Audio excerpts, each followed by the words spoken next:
What?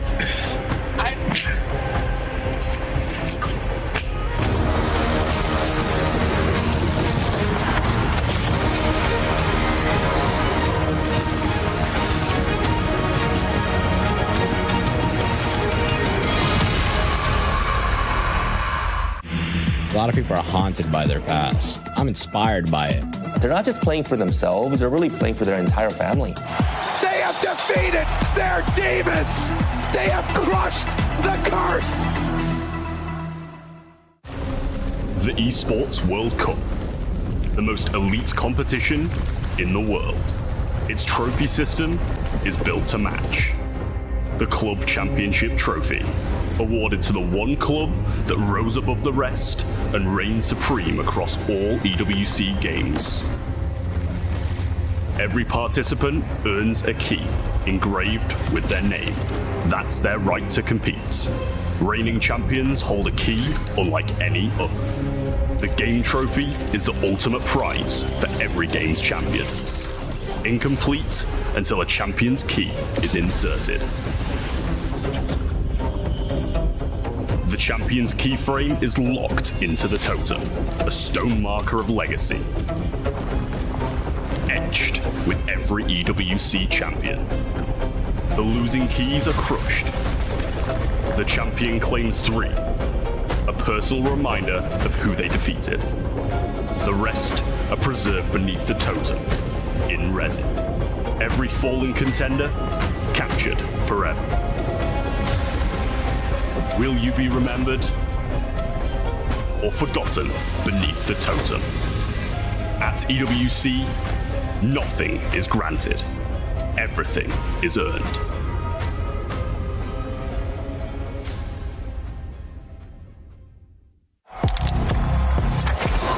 He thinks he can come in here and play my game! Let's go! He knows nothing! Let's go! Tyler Wine, you're done. This is my ladder! You can't climb it! It's better than being hard-sucking masters. You're going too far now. Your eyes buggy. Your elbows ashy. That airline? That's an L airline. Somebody better hold me! Okay, yeah. Do something then. Raw energy. Blow the house down!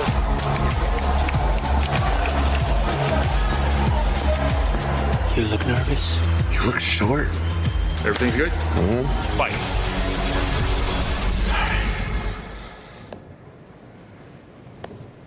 Okay.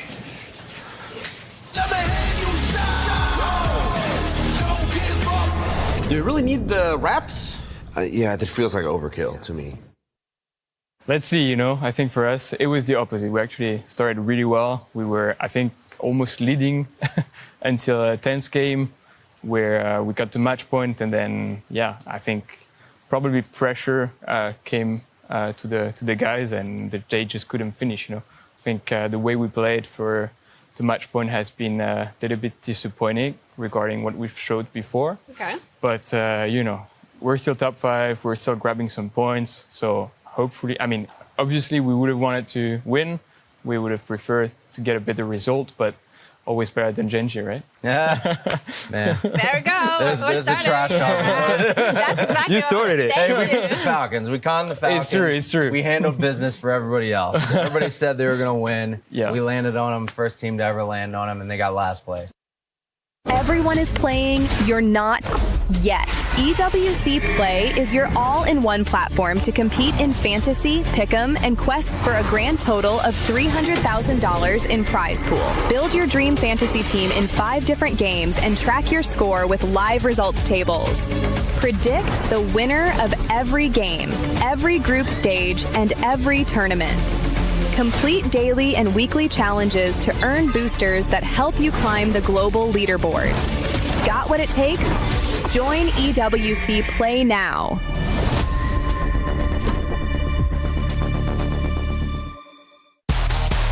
Call of Duty Black Ops 7 kicks kicked off here at the Esports World Cup. The CDL's 12 teams will meet alongside 4 of the most proven challenger squads for all to see. This rendezvous in the City of Love will end with only one victor. Participating clubs from the CDL are automatically qualified in. Joining them are the top 3 challengers teams from Champs and one last chance qualifying team. First is the group stage. Over the first 2 days, these 16 teams will be split into 2 groups of 8, sending it through a best-of-5 double elimination bracket. Only 4 teams from each group will advance. Now, it's time for the playoffs. Out of the 16 teams that participated in groups, we're left with the top 8. These teams will face off in a best-of-7 single elimination bracket. One mistake and you're out of the tournament. No second chances here. And now we've approached the last day of the tournament. For this final spectacle, 2 semi-final matches take place. The losers of each will get the chance to settle who walks away as third. The winners advance to their last match. The grand finals is a best-of-9 grueler for the biggest slice of the $1.8 million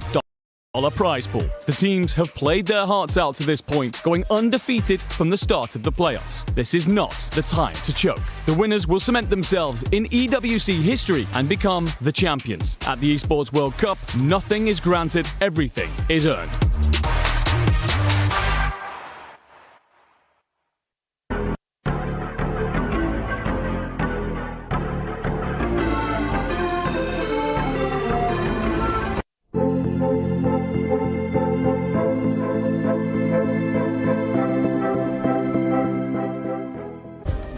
Play is in our DNA. Whenever we let it out, it becomes our superpower. Now imagine an entire city being built to supercharge it. Kadir City, powered by Play.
Welcome, ladies and gentlemen, to Call of Duty Black Ops 7 here at the Esports World Cup. We're in Paris, France, back yet again after touring for the CDL Major just 2 months ago. And in this stunning city, we're of course looking to add one more champion to the totem. I'm Enigma, I'm here alongside Nameless as well as Rosalie. We're going to be a trio that's going to run you through some of the things here to talk about at the top of the show, but it will be, of course, 16 teams squaring off here in Paris, 12 of which qualified through our Pro League, 3 of them coming in through Challengers Finals, and one of them joined us just this weekend via the LCQ. I'm going to run some past you guys. I want to talk about what's coming up through this week. And I'm actually going to throw a question in your direction. Nameless, what is one story that you're incredibly excited for coming through this week? Yeah, so I'll say one team is phased, but if we're talking one specific story, especially from day one, I'm going to go with 100 Thieves versus Boston. People are going to look at me and call me crazy, Allie, because Boston haven't been good, but it's more so from the side of 100 Thieves. Scrap coming off a historically bad tournament at Champs. He's got to bounce back. And in order to do that, it has to be early in match number 1. So Scrap and 100 Thieves performance. No, fully agree. A lot of pressure on Scrap. All eyes on him after that performance at Champs. Oh, yeah. Of course, got a lot of work to do to continue to push that legacy onto where he wants it to be in the future.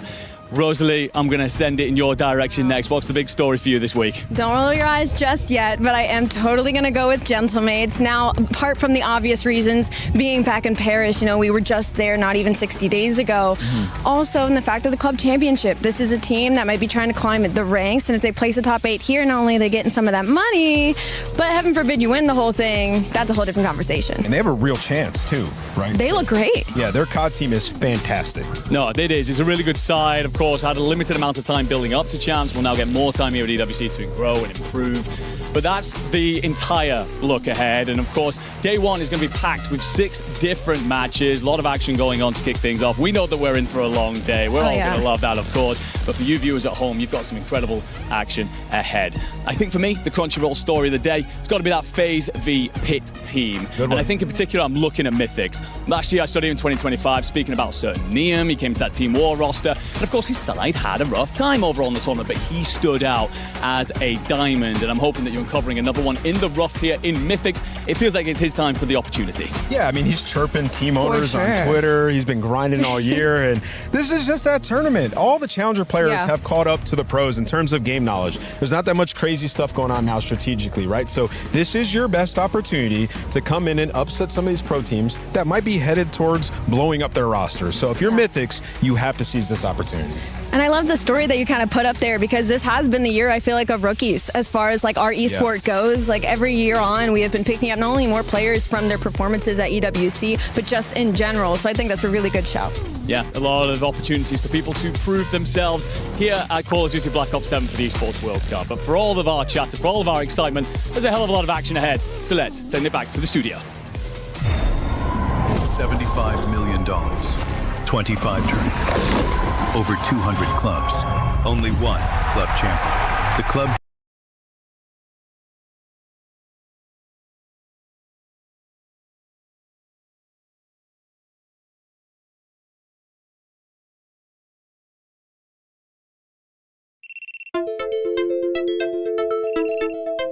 championship is the beating heart of the Esports World Cup.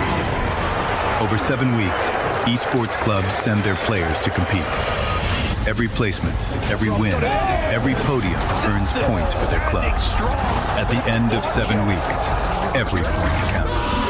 The club at the top walks away with $7 million and the title of best esports club in the world. It's not about being the best at one game. It's about being the best across all of them. Depth, versatility, consistency under pressure. One championship trophy, one title.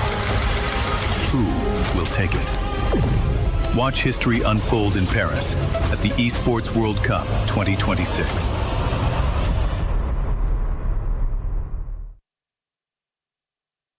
Of course, the Club Championships is the name of the game here at EWC. I'm Jeannie, and I'm going to give you a bit of a breakdown as to what happened last week and what you can be expecting this one. The main narrative has been Falcons, or the lack thereof, because regardless of the fact that they won EWC Club Championship in 24 and 25, so far in 2026, they have struggled. Up until, last week, Saturday, for Street Fighter 6, where they were able to win their first title, giving them 1,000 points and putting them on top of the leaderboard, which basically overnight changed the narrative from what is Falcons doing to who is going to beat Falcons. With that, Na'Vi got knocked into the second position. They are still over 2,000 points, and they have 4 more teams competing, so a couple more up for grabs for them, and potentially they could be competing for that title. Liquid is another heavy hitter. Last year, they were second. So far, they're just not in a competition. It is week 4 and they still have 0 points. They do have a Siege roster competing this week and next week, but the roster also is known to not do the hottest when it comes to LAN environments, so a big question mark there. Team Spirit are the ones that won MLBB last week, so that's 1,000 points for them. And then when we're looking at COD, it was G2 who were actually able to take it away, which, to be fair, was complete heartbreak when we're looking at Twisted Minds, because they were competing in COD as well as in Overwatch, and they were able to not win out either, because Zeta Division are the ones that got 1,000 points closing out on Overwatch. The most important thing to be looking forward to this week is whether or not some of these heavy hitters, when we're talking Vitality, we're talking Falcons, are going to be able to get some more points onto the club championship leaderboard, because right now, literally nothing is making sense, and that's what makes everything so beautiful. What's up, everybody? I'm here at EWC, and as you can see, the super fans are starting to pour in. Everybody, let's get some hype here, everybody. We're about to get it going now. Before the tournament starts, you need to make sure you get your EWC app so you can do your pick'ems, predict who's going to win the tournament. Now, I got to ask you guys over here, because we got a lot of jerseys, all right? Yo, are you representing Chicago or C9 today? No, I'm Whole Thieves. 100% Thieves. All right, 100 Thieves is going to be your pick to win the tournament. Brother, what about you? Scrap Redemption Arc, 100 Thieves. Scrap Redemption Arc. All right, I know I'm wearing a G2 jersey, but I'm actually a FaZe fan here, so. Okay. But it's okay to believe in G2. What about you? Optic. Has to be Optic. Hydra in France. But it's Paris. It has to be Paris. Everybody is here. Now, guys, start putting your pick'ems in on your phone. Don't forget, download the EWC app. Get them in ASAP. Now, we're about to run up on the picks, but Ginny got someone who loves to run it up as well. Ginny here, and I'm joined with Koya from 100 Thieves, the general manager. When it comes to things esports related, this week, a pretty important title that you guys are competing in. So first things first, I want to know your expectations of this week specifically. Yeah, I mean, our expectations coming in are obviously to win. I know there's a lot of, kind of points and stuff on the line, club championship-wise for us as a company. But the team we have in Call of Duty, our expectation is always to come into every event to win. Anything less, we'll be upset about that. And, coming off the end of the Call of Duty season that we just had, kind of riding the high, winning 1 major, winning 2 minors, then coming second at Major 4, kind of flunked out a little bit at COD Champs, obviously, but coming into here looking to reset and, bring it home. I'm looking forward to see how that plays out, because of course, you're touching up the club championship points, and that's the very big theme coming here at EWC. You guys winning Valorant as well. I will put my hand up and say I personally didn't expect it, so that was a really big surprise. That already got you guys 1,000 points. So you're already in that top 8. Another win here would be crucial, I assume. Yeah, I've done a bit of the math and kind of looked at last year's results where, clubs were sitting points-wise and, kind of the prize money payout you would get for that. I think last year, let's say we make top 8 here. Yeah. That's how we qualify to get the, club championship payout. That sits us at 1,200 points there automatically, which I think last year would have been around 15th place or so, which is, $300,000 or so just straight coming out for that. So not bad. Obviously we're coming in to win it all, not just get top 8, but obviously that's what we need to secure to get our club championship points and the prize money over the line. Has the club championship point this year maybe impacted 100 Thieves in any way moving forward, where they're looking to expand into different titles that are EWC relevant? Yeah, I mean, we're always looking at more esport title opportunities, of course. And, last year, looking back at it, we had 5 teams that qualified at EWC, and there was a bounty attached to it where, your teams get a little bit more money for that. This year, it didn't make quite as much sense for us with the changes they did. But yeah, I mean, next year, if there's any other changes and it makes more sense for us, we're absolutely open to that. We want to explore other opportunities and see what makes sense. So yeah, definitely not shutting the doors on that, and we'll, kind of play it by year basis. But yeah, definitely want to get more titles if possible. So my last question here is, when it comes to COD this week, are there any specific rivals you're looking to take down? And why is it Gentlemates? Yeah, I mean, I have my own opinions. I'm sure the players and coaching staff and, whoever else does as well. But yeah, being in Paris again, obviously beating the Gentlemates would be nice. We have, an ex-player over there at the moment. Optic is another one. Our office is right down the hall from them. We're always rivals with them. We see each other's in grand finals a lot. So taking down both those teams would be great. But honestly, like I said before, we're here to win it all. So beating everyone is just a good feeling. And when it comes time to crush the key, you'll see who we pick. Okay, well, thank you so much for your time. I really appreciate it. That's it from us now. Back to you guys. Ladies and gentlemen, one and all, welcome into the STC Arena, where movie star Koi's squad is ready to take the main stage first. They'll be facing off against a newly retooled Carolina Royal Ravens. And the Ravens, well, they're looking to fly high. They've added Trakes into the mix, and after some issues with Scandi, Knox was the fill-in going into Champs Challengers race, rather. Let's talk a little bit about their team recently and the expectations today. I've got Rosalie and Enigma. I'm your host, Chris Puckett.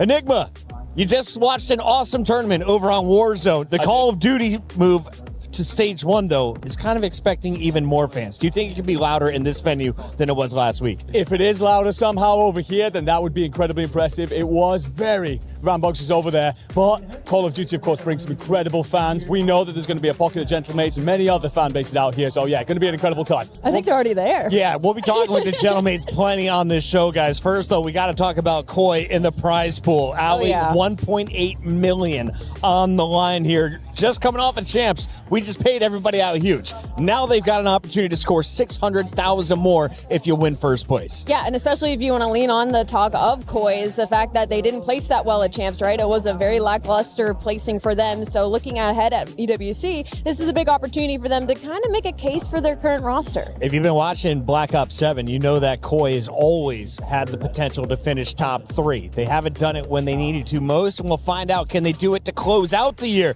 To discuss everything Koi related, we've got the one and only Aroma, the master of all smells. Aroma, are you there? There shouldn't be anything. He's coming. Is he? I hear him. Lada, appreciate you, man. I hear an Aroma in the background. We're going to get him set up technically, I believe, in a little bit, and then we'll bring him on the show. Rosalie, he's been there for Koi through the ups and the downs. Where has been the highest high for movie star Koi throughout Black Ops 7? You don't want me to answer that question because it doesn't really have to do Birmingham, with their right? current roster. That's going to be the problem, but it was Birmingham because we got to see Insight kind of in a home space, home crowd get cheered on for the first time, and that is kind of where we saw a turnaround from him because there were some roster calls leading up to that event where he was kind of the main point of conversation. So big shout out for Insight and Jamie. Hopefully he shows us something here in Europe as well. The concerning thing for me, though, did it paper over the cracks a little bit? Because despite the performance, you could argue that when they were in a position to maybe make a change and they didn't, sure, you get that result in Birmingham, but since then, it's been a rocky road, so I don't know if they would also consider that high. I think I'm with Rosalie on this one. It's been a tough year. We're going to try and get my man Aroma on the line in a moment. For now, we've got Guy Blaze on the side of Jamie, better known as Insight. Here he is. What's up, everybody? We're about to get EWC underway, but you know, I got to talk to my main man, Jamie here, Insight from movie star Koi. Jamie, we're back at EWC. I mean, last year you guys were turning up on a stage, but this year we're playing in Europe, man. How does it feel to be back on this side of the world?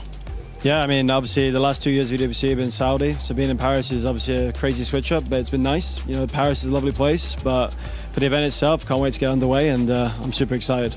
I mean, I'm excited to watch you guys play. You know, when I saw you at Major 2 with the European fans, you know, they were behind you every series. They were showing you guys love. You know, talk to me about, you know, to be able to play in front of them, but also to make it back to another final. You know, we saw you guys get third here last year, third twice this season. You know, how would it feel to be back there? Yeah, I feel like, you know, playing in Europe, obviously, it's amazing. You get to meet so many different fans. You know, I meet a lot of people from the UK who come out to support, and it's such an amazing feeling. But the third place, I mean, that's been like, that's the ceiling we've hit so far the last 2 years. Third place, third place, third place, third place. So it's like, you know, to get through that barrier is like, once we get through there, which I'm confident we can, it's like, you never know what could happen, but I'm itching for a finals. I know you are, man, because that's where you perform your best at. And, you know, when it comes to you and a squad, talk to me a little bit about the preparation. Have you guys been working on those hard points to, you know, close out some of those series that you guys couldn't the last few lands? Yeah, I mean, obviously, we brought in Abe going into Major 4, and we didn't really have much practice. And then, you know, kind of from there, you go straight into Champs. So it's been like, you know, we've been working very hard, a lot of stressful days. Yeah. But I'm very confident that, yeah, our hard points are going to be top-notch, but I'm confident we're going to come out and just blow everyone out. Hey, I know you guys are a really confident team, and a lot of fans are confident in you guys as well. Best of luck to you, man. Appreciate it.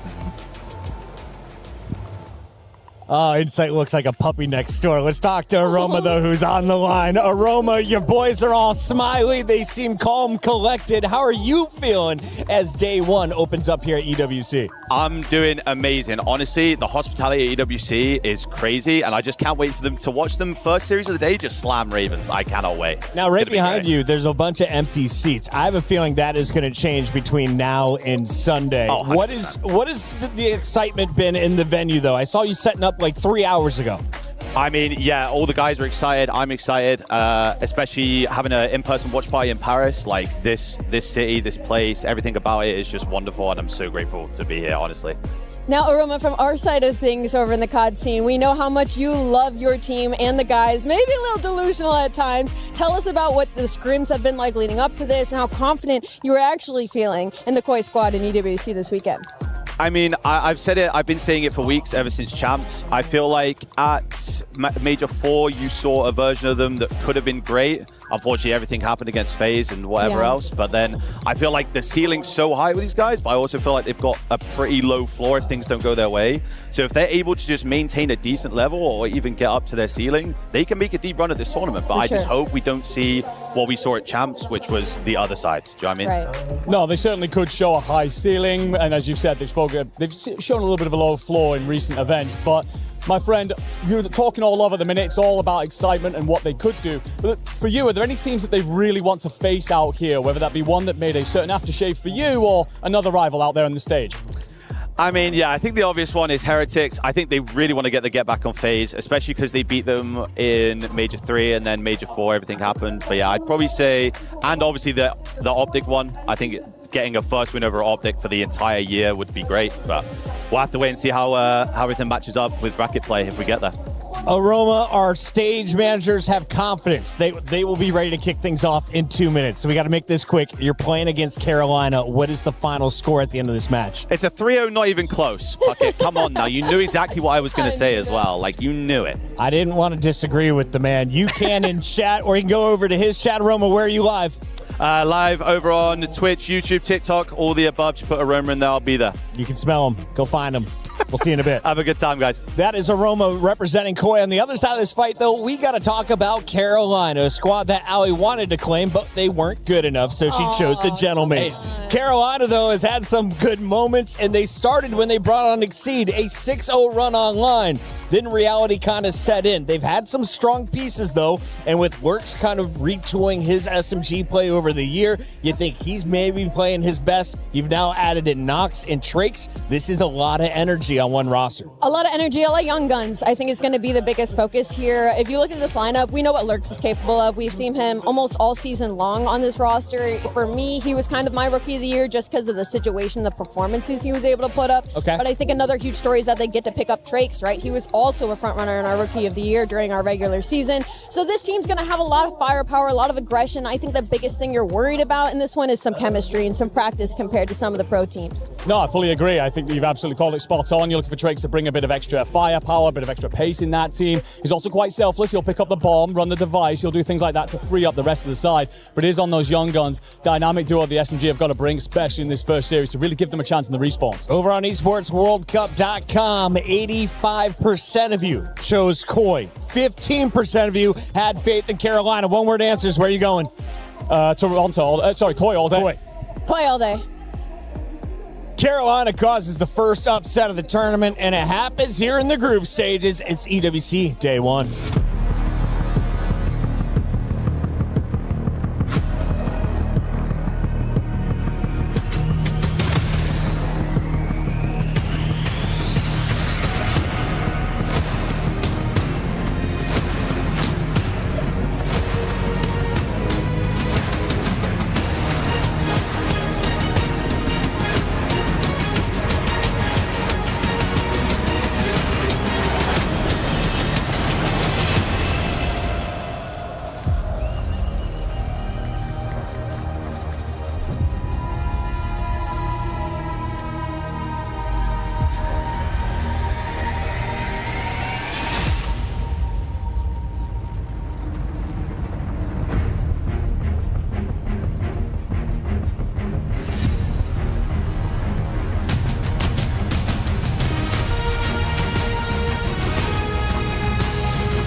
They say what happens in Vegas stays in Vegas, but not in Call of Duty. Champs is barely in the rearview mirror, but the competition now rolls on into Paris for the final trophy of the season. But what is beautiful, Ian, is that nobody cares here about what you've done 3 weeks ago. Every team arrives on equal footing with the same goals, finish on top. Parce qu'en France, on dit aux fashion de se mettre sur le trottoir, c'est qu'il y a bien une raison. Il n'y a qu'une seule place pour les vainqueurs. Champions and challengers from every single corner of the globe are here with very different resumes, but they all have one thing in common. They want to get their hands on this. Not to mention the $1.8 million prize pool and the points as our club championship run is still going after 5 weeks. $1,800,000 de cash prize. On peut dire que Call of Duty à l'EWC, ça c'est accueillir. Paris, how we doing? This is going to be epic because we've got all of the teams you'd expect to be here. We've got the defending EWC champions. We've of course got the world champions and a certain home crowd favorite. Yeah, a certain home crowd's favorite. Les fans gentlemen, vous pouvez faire du bruit s'il vous plaît. That's what I'm talking about. Well, ladies and gentlemen, welcome to Call of Duty Black Ops 7 at the Esports World Cup. The table is set. There's one thing left to do. Lou, let's welcome our I got team. distracted. Time to welcome our teams. Let's do it. Starting with our underdogs, the Pit.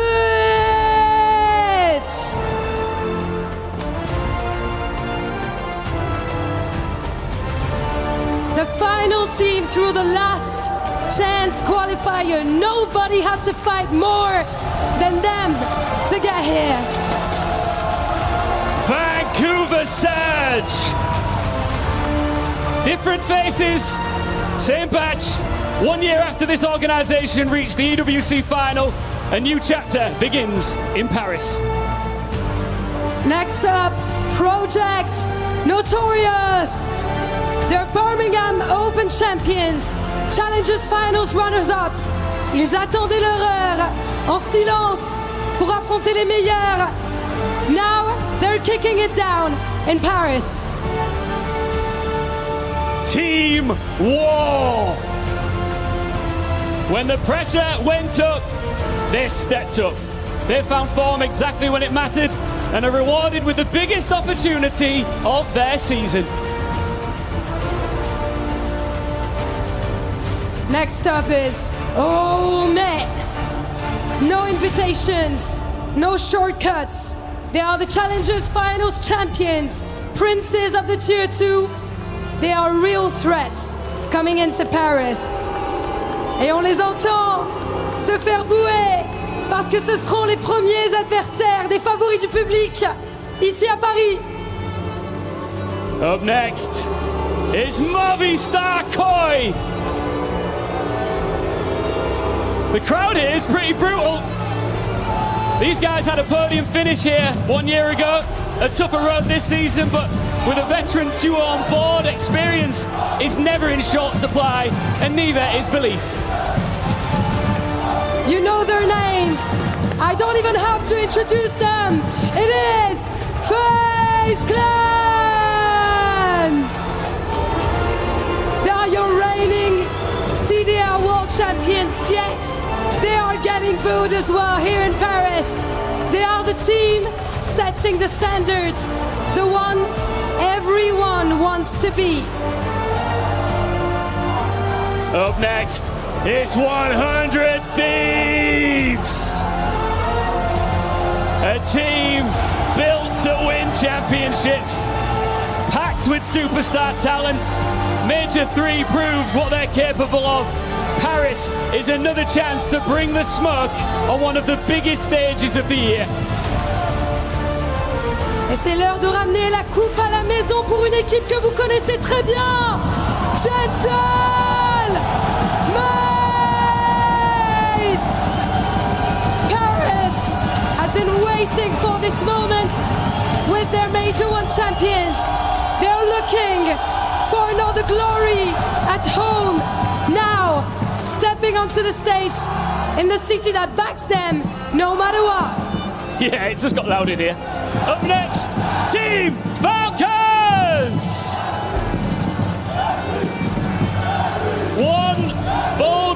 changed everything. A breakout run at Champs send heads across the world. Now, they arrive in Paris ready to prove that wasn't lightning in a bottle.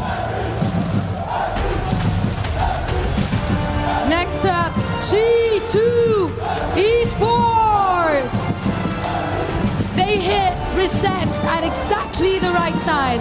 Late season change gave this team fresh confidence. And now they arrive in Paris, believing their best version is about to come. Team Heretics. One flag, one language, one identity. The only all-Spanish team in the tournament, carrying the hopes of an entire community onto this stage. Number 13, carrying maybe good luck on their back. It is Cloud9. They have been one of the biggest names in esports. Clean slate, fresh faces, and a chance to leave a difficult season behind for them. Carolina Royal Ravens. Young talent, fresh energy, a new chapter begins in Paris with another opportunity to show this team belongs among the elite. Boston Breach. The regular season is behind them. A new tournament begins here in Paris. It only takes one run, one chance, 1 week here to turn doubters into believers. Now Paris, make some noise for your EWC title defenders. Optic Gaming! The Green Wall is back, defending Esports World Cup champions, one of the most iconic organizations in Call of Duty history, arriving in Paris with another title in their sights. The stakes are set, the teams are here. Call of Duty Black Ops 7 at the Esports World Cup begins now. Bienvenue à Paris!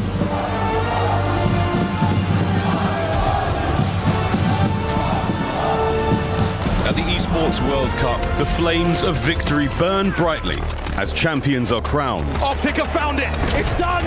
I don't believe it! But that fire only lasts for a year. Optic Gaming winning back-to-back EWC would definitely mean a lot to us. I think this team is super confident and we're ready to go. But you don't got the gunny like Dashy. Going for the Eagle Chow, lines up all three. Rivalries grow bright red, waiting for their chance to be set ablaze. Some for a second time.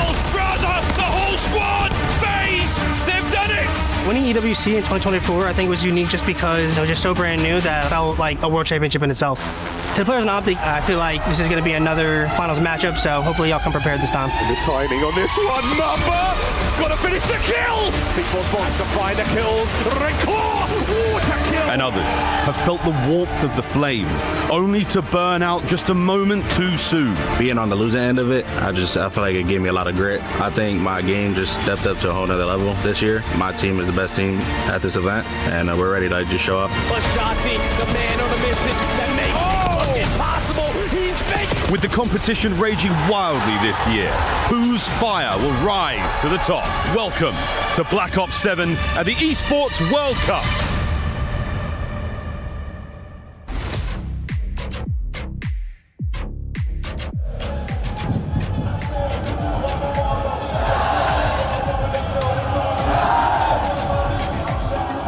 Has now begun. Our teams have made their way to the stage. What an intro and what a fantastic tournament we had ahead of ourselves. My name is Miles Ross and I'm joined by my partner in crime for quite some time now, John. Partner in innocence at this tournament. We're going to be on our best behavior. We're going to be high-key having a great time to cast some Call of Duty. Unconvicted felons here having a good time with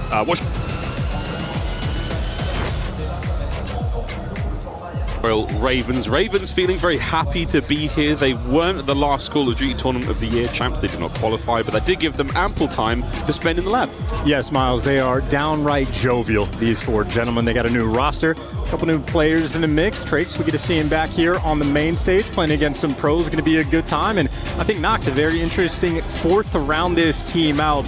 Carolina, we get to see how far this block can fly. We were best blessed with a last-minute chance to talk to those players before they made their way to the walkout. And Knox's comms might not speak the best English, but he speaks fluent Call of Duty. And frankly, that's all you need. That's a terrifying language to speak. It's not going to get you far in life, but it will get you far in game, and it cracks me up. This is what we did. This is our export. I feel like the Call of Duty world influence. It's not the best. He can't order dinner or a coffee, but he could definitely get you a round win or two here at EWC. Movie Star Koi, though, no strangers to this stage, no strangers to the high pressure. What a squad they have been throughout the year. High stakes, and I think as far as I'm concerned, Charles, they're an upper echelon squad here in the COD world. High expectations. Yeah. I think, last year they had an extremely good place. I think it was Abe's first tournament. We really got to see him play. And, listen, they're trying to bounce back. Didn't have the most exciting thing, but I think with the group that they have, you got Group A, Group B, they're going to be Group A for this matchup. I think they might end up walking away with maybe a top two in the mix through the group stages. Of course, they have to start things off right in Carolina. Should be a formidable force. A squad that you can never count out, the Carolina Royal Ravens, a long storied team here, especially in the CDO world. For the Ravens, it does look like we will be getting something set there on stage as the boys are almost hot to trot. What a setup here, what a stage we've got at EWC 26 here in Paris. It has been a lot of fun. The SDC Arena, bumping all week long. Overwatch here before us. I wonder who sat in this very seat. I think it was Mr. X. That means you had Mitch. Our pals. Have Mitch. Mitch sounds great. Our pals. Better news. But it's all Call of Duty here from the foreseeable future, folks. A 5-day tournament, a marathon here in the COD world. 4 is the most we normally do, but with this extra added group stage, we are certainly going to have our way. And our players will as well. Well, a wonderful time ahead of us. Kleenex, the man of the moment for me, the man at the closest to you on your screen there, Tobias Jol Jonsson, the Great Dane here in the COD world. And there are maps and modes, Den Raid, Gridlock, Hacienda, Gridlock. Chance, any wild picks there? No wild picks, but certainly a map set that you're going to have Koi being excited to see. I think ever since Gridlock got thrown to the mix for the team, they've picked it every given opportunity. They look incredible on it, especially in S&D, I'd say, but hard point on a rotation heavy map. Going to be a team that is very much dialed in, very much on point with the fundamentals. And of course, they're going to force you to play extremely good Call of Duty. Not going to be any robberies here. You never know. The best I got for a Pink Panther. Pink Panther, that was fantastic. That was great work for the folks watching at home. Kleenex, so what a play he's been. Some highlight moments in this season alone. More highlights across his career than we care to count. We'll see if the EWC 26 can treat him well. What a year it would be to close out for Koi. Close but no cigar in many opportunities. Chance unable to break that top 2. I'm an extremely big Kleenex fan. Yep. So I have counted them. 78 highlight plays over the years. 78 he's got. That is a brilliant work out of you. Not bad. Not an easy max stat. That's a Chance original. Jamie Craven, Insight, that man there, representing Great Britain here for Movie Star Koi. A fantastic stalwart of the team and one of the longest running players alongside Kleenex there in the organization, in COD in general. And of course, on the flip side of the stage, a young man and player lurks. So you very much have sort of old gen versus new gen stylized Call of Duty coming through. Always going to be fun to watch. And of course, well, not just the new gen and guys like Lurks, Knox right there in the mix. So Carolina, quite a few fresh faces. Really important opportunity to prove yourselves, because talk about that old gen style. You got guys like Kleenex and Insight. They've been a duo for a long time, and they've also been consistently top 4 since their introduction to the CDL. But we'll talk about a head-to-head, though. We're going back to the rookie classes here. 3rd place for Kips. Again, unable to crack that top 3 for Kips or Movie Star Koi or even Toronto Koi throughout the entire year. Lurks, that top 10. What a glaring hole in his resume that is for otherwise a very impressive individual player. And both of these individual players, I think, were very interesting possible picks for Rookie of the Year. Niem ends up collecting that reward, but a lot of players are, a lot of people out there, a lot of fans certainly looking at Kips and say he had an opportunity to take it. And Lurks was in that sleeper mode where if you're just looking at his stats or you're just looking about his individual POV, you can make the case he might be the most skilled rookie that we have. Just needs the placements to back it up. Well, no better place to do it than here at EWC. $1.8 million prize pool you were working at. These players, they're going to be feasting. And again, when it comes to the nature of a tournament, we talk about champs being the sort of the legacy maker for many of our players. But this event is a whole different beast. I mean, that is a life-changing sum of money. That sets you up in a wonderful way for the season to come. There is a lot of eyes on an event like this, and again, prospective talent going into that MW4 year. Eyes are on. And the Ravens fans are out in force. A vintage London shirt seen in the crowd. He's actually very close to us here. What a wonderful thing to see here in Paris. And a wild Rancor out and about. Don't cancel me just yet. We're going to be having a good time here. Once we get the lights away from our eyes and locked in, ready to go, these players, you can already see Exceed bouncing with just a little bit of energy. And Exceed's sort of that mystery player. You talk about sort of like old school versus the new school coming in the mix. Exceed can almost cross that sort of line. A recent introduction now in the CDL. He's had his taste of the bright lights a few years past, but I think he's sort of settling in towards like a veteran form. Fantastic in interviews, great communication on the team, and I think Exceed really a player you look at bringing sort of that like extra value to a squad that exists beyond the stats page. Well, we talk about extra value here. I mean, at EWC, we get to do things a little differently outside the normal realm of COD, and that is coaches on stage, friends. That is Brian Saint, the coach there for the Ravens. He'll be on stage. Of course, Flux on the other side there for Koi. Calm voices that might not get that involved in the gameplay just because the guys haven't practiced with them at all coming into this moment. Well, interesting dynamic. You know, if you have a guy like Knox, English being the second language, maybe Brian Saint has the opportunity to sort of make up in the comms department on that end, pay a little bit more attention to his screen and the hard points. Or maybe not, as you say. If he speaks the language of Call of Duty, maybe you want the players to back off. Every single team is going to have a sort of individual dynamic. And certainly with some of the coaches that we have, Flux has been around for a long time. He is a Call of Duty career. He has played at champs in years past. And a ton of coaches, your Placers of the world, your Karmas of the world, if they want to sit in game and just ramp up comms and tell a player, hey, lock in, you don't have to comm at all, I got you. You can strategize however you want. This is sort of open season here at EWC. We're learning here together, folks. I think the interesting idea for Knox, English not being his first language, that Saint could stand behind him and sort of just give you the one-shot lights. Because it has to be surface level. It can't be, I know the play. He's not reading his mind. He's not able to say, yeah, I'm about to wrap through a hold my lobby. No, you can't call the play in that regard, but as a surface level you can definitely impart information that maybe he missed or maybe he didn't get out.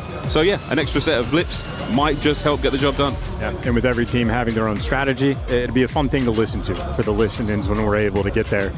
Miles, we were able to actually catch up with Exceed just a bit backstage, and what he said for his team, what Brian Saint's going to be doing in the comms department, really just keeping track of names. You almost be correcting your players. If you hear a miscomm, the coach should be there behind you to go real quick. No, you're actually looking for Kleenex on the pinch. We've tracked him. No, we're missing this guy. And really just making sure you can keep your team locked in. So the expectation, the coaches are on point. The teams have a good dynamic with them.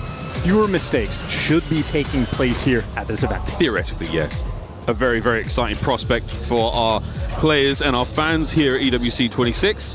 And we are nearly done, folks, resolving this issue on stage, getting the boys ready to go. Everyone seems hot to trot, warm. We went straight from player intros immediately to the stage. Something I actually quite appreciated there in the COD world. We might have gone back and forth a little bit in the past, but this has been a far more lubricated process getting ourselves in the game. Yeah, and I'm getting ahead of myself, but it's always fun to pay attention to all the different player setups, how high the monitors are going to be, how far they're sitting away from it.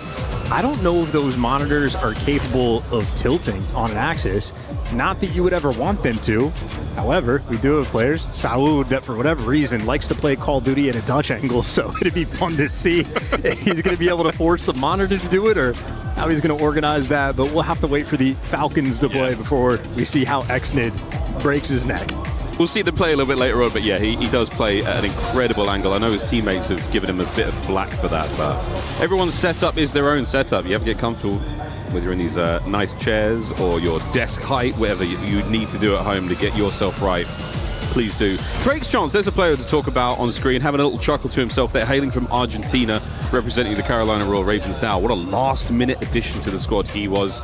An incredible individual for the Miami Heretics all year long. Was also a player that was sort of in that contention for Rookie of the Year. Yes. Certainly showed off, especially in the first half of the year, sort of that top-notch talent. The team, well, Heretics had sort of different ideas about him, puts a bit of a question mark in the back of your mind, and if you saw that recent content Bush was going to put out, Trakes, question mark, I'd say, coming to this event. Really wants to prove himself here.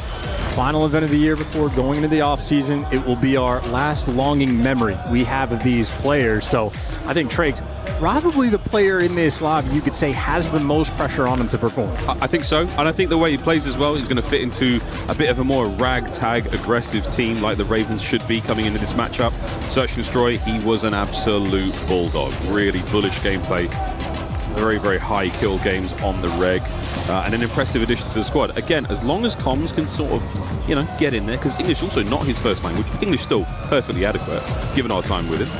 I'm interested to see how he fits. Well, Bulldog is taken. Technically, yes. You got to find either an Argentinian K9 or just go straight Spanish. And you can't say Chihuahua because that's disrespectful to the gameplay. Downright offensive. So what do you got, Big Man? I think we call him El Toro, the bull. That's not bad for I know, S&D, honestly. I think that does describe his gameplay. I mean, that is playmaker. Head first, absolutely sends it, gets the job done time and time again. Again, high kill games, that was the name of it for him, for the Heretics, for the really, really long time. Alongside a fantastic super, he was running that snipe for a long minute. But for now, a little change. A blip on the resume, possibly, for him in the long run for his career. When he gets to look back and go, oh, that's right, I was on the Ravens for an event. Who knows what happens after this? Gosh, you never know. Well, enough waffling from us. Chance and I will take a quick break as we get the match ready to roll. Lou has some fans she's going to be chatting to. Yeah, it's now time for me to waffle. Thank you very much, guys. I am here with the best Call of Duty fans in the world, of course, les fans gentlemates. As you've seen, we have a little tech issue so far on stage. So I'm going to ask you, boys, we've heard you booing everyone, literally entering that stage. Vous allez bouer tout le monde? C'est comment? Il y en a certaines que vous appréciez plus que d'autres? Expliquez-nous ça. Il y a deux équipes principalement, ça va être Koi et Optic. Koi et Optic? Et FaZe. So we're gonna boo especially Koi, Optic and FaZe. Can you tell me why? Pourquoi? Parce que Koi, il y a Insight, Fade, il y a Draza. Et Optic, c'est parce que c'est Optic. Okay, so why Optic? Because it's Optic. FaZe because there's Draza. And for Koi because there is Insight, right? Moi, j'ai envie de te demander, du coup, de l'autre côté, on est un petit peu en love watch de certaines équipes. Il y a quand même certaines équipes qu'on apprécie peut-être. Pourquoi? Are there certain teams that you like and why? Certaines de mon côté, moi, ouais. Envoy, toujours dans notre cœur, notre ancien capi. Et Linz aussi, parce que bon, l'année dernière, il nous aura quand même bien aidé, même si, bon, on est oublié cette année-là. Tu connais, on passe à autre chose. Ouais, exactement. Maintenant, aujourd'hui, la radieuse. Exactement. So yeah, we're going to be supporting, of course, our ex-players. I think you have one on the pitch, right, linked, of course. And is there maybe one player that you're supporting in your team, Gentlemates? Because I'm discovering Call of Duty, right? Moi, je découvre Call of. Donc, s'il y avait un joueur de votre équipe que je dois suivre, c'est qui votre superstar? Ah bah ça va être Jodessive, hein. C'est notre chouchou à tous. Ouais. Il est arrivé récemment, c'est ça? Très récemment, ouais. C'était il y a 2 mois. Ouais, il y a 2 mois à peu près.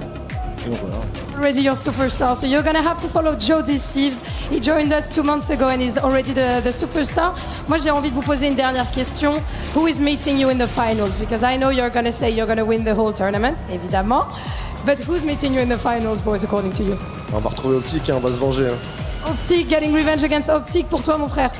Moi, ça va être Optic aussi, ils sont très forts. No originality. Optic again, guys. Come on, like I've been told that Optic is the best team in the world and stuff. FaZe, what about FaZe? They won champs. Oh, on les aime pas, c'est tout. We don't like them. We don't like them. That's all.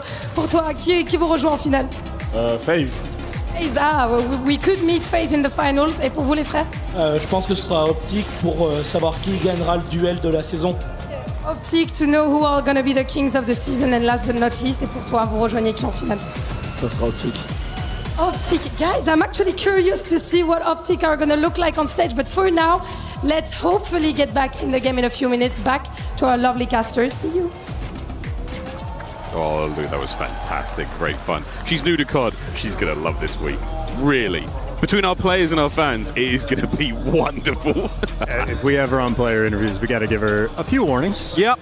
couple of warnings, heads up.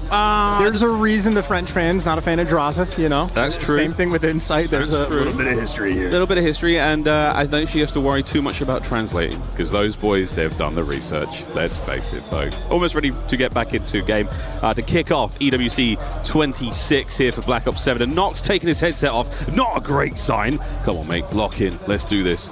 But the crowd's starting to fill out here on a wonderful Wednesday. Do you have any Fort Knox jokes locked and loaded, or is this a foreign concept to the Englishmen over there? No, I'm aware of Fort Knox. You know, we'll talk about how impregnable it is. We'll talk about how the value inside it, whether or not that can come out in game or not. That's about as far as I'm getting. This is a little conspiratorial, but whether or not there's actually gold beneath those bars. Who knows? It could just be it could be respirators. It could be anything right now. You never know what lies beneath or lies inside the vaults of the United States. But we'll worry about that a bit later. Kleenex, something bringing him much joy. I want to go back to talking about Exceed, though. That fella right there. Yeah, he's got a couple of really fun nicknames in the scene. But for now, he is truly the vet on that squad. He is the veteran, the longest-standing member of that Ravens roster. And he had a fantastic year. He was a great sniper, a really prolific sniper. So much so, he put that thing away after the major auto-aim change. That's something we do here in Call of Duty. We patch the game quite regularly. Oh, aim assist, not auto-aim, sorry. Aim Everyone assist. says auto-aim. AA. Call of Duty is so easy. It's auto. No, it only helps you out a little bit and not on the snipers. No, it doesn't. It doesn't indeed. Almost ready to go. Well, another man who knows what's ready to go is none other than our pal, I Hold Shift. What's going on, Alan?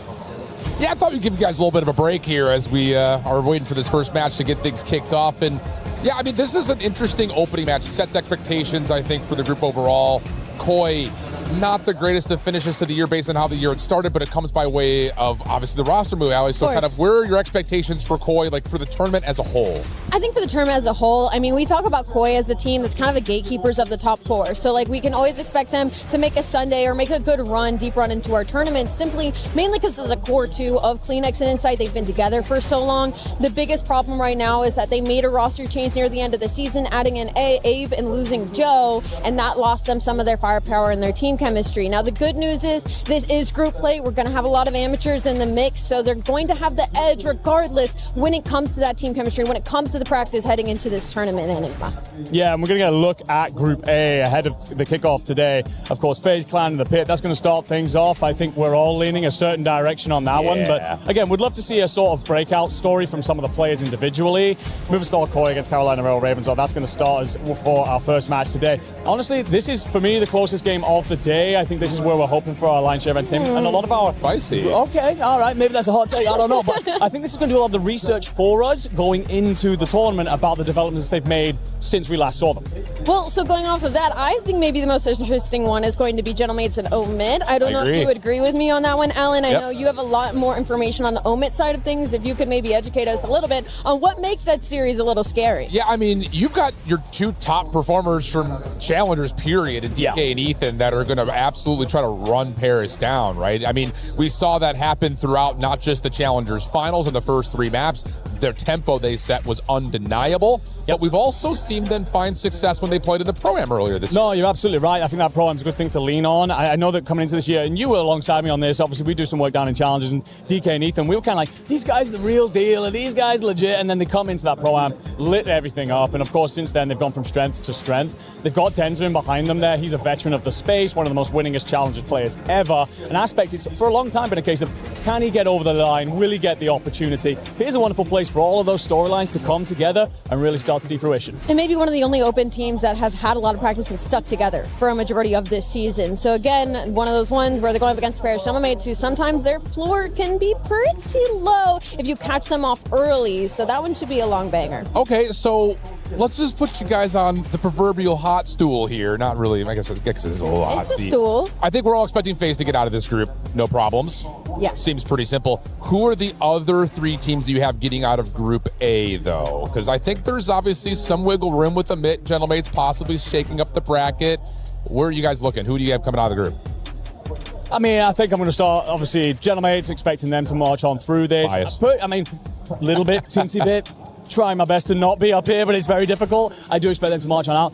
After that, I think it can be quite close between some of these sides because, again, a lot of these first matchups, we're getting looks at new rosters. So I lean towards, I guess, Koi, but then after that, I might pass that one to you, Ali, my bad. Well, when you think about it, whenever we do group play, we kind of think of like, where's the group of death? This might be our group of death. Just the way that we're talking about it, my easy answer has to be Gentlemates. I do believe in the Koi one. It would be fun if Omen makes it out, though. I can't lie. I mean, last year we had, 2-3 challenger teams make it out of groups? I think 2 challenger teams make it out of groups. I've got to admit getting out of this group. I just think based on how they play the game, I think they could surprise someone like a G2. They could surprise someone like a Koi if they find them in the lower bracket. If not, possibly getting past the Gentlemates early and putting themselves in a good position. So, Andy, what do you think? I would absolutely love to see it. I mean, we talk so often about the talent that is in challenges, the depth that is there, and I know that conversation's been back and forth for years now, but we are seeing every time a new challenger player steps up and steps onto that stage, they are taking new levels into this league. The bar is forever being raised.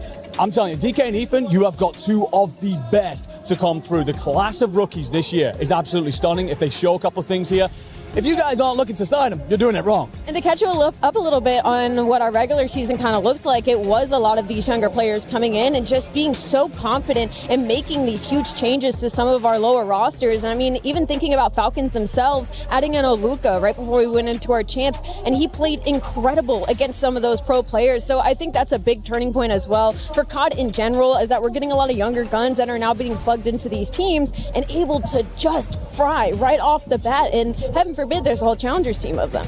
I mean, heaven forbid that Ethan was doing kickflips off the sidewall of Rocket League arenas not more than 4 months ago. Let's take a look over at Group B, though, to kind of do the same evaluation process here while we're waiting for our opening game to get things kicked off. Again, we're having 6 matches today. It'll encompass all of Group A and the first couple of matches in Group B.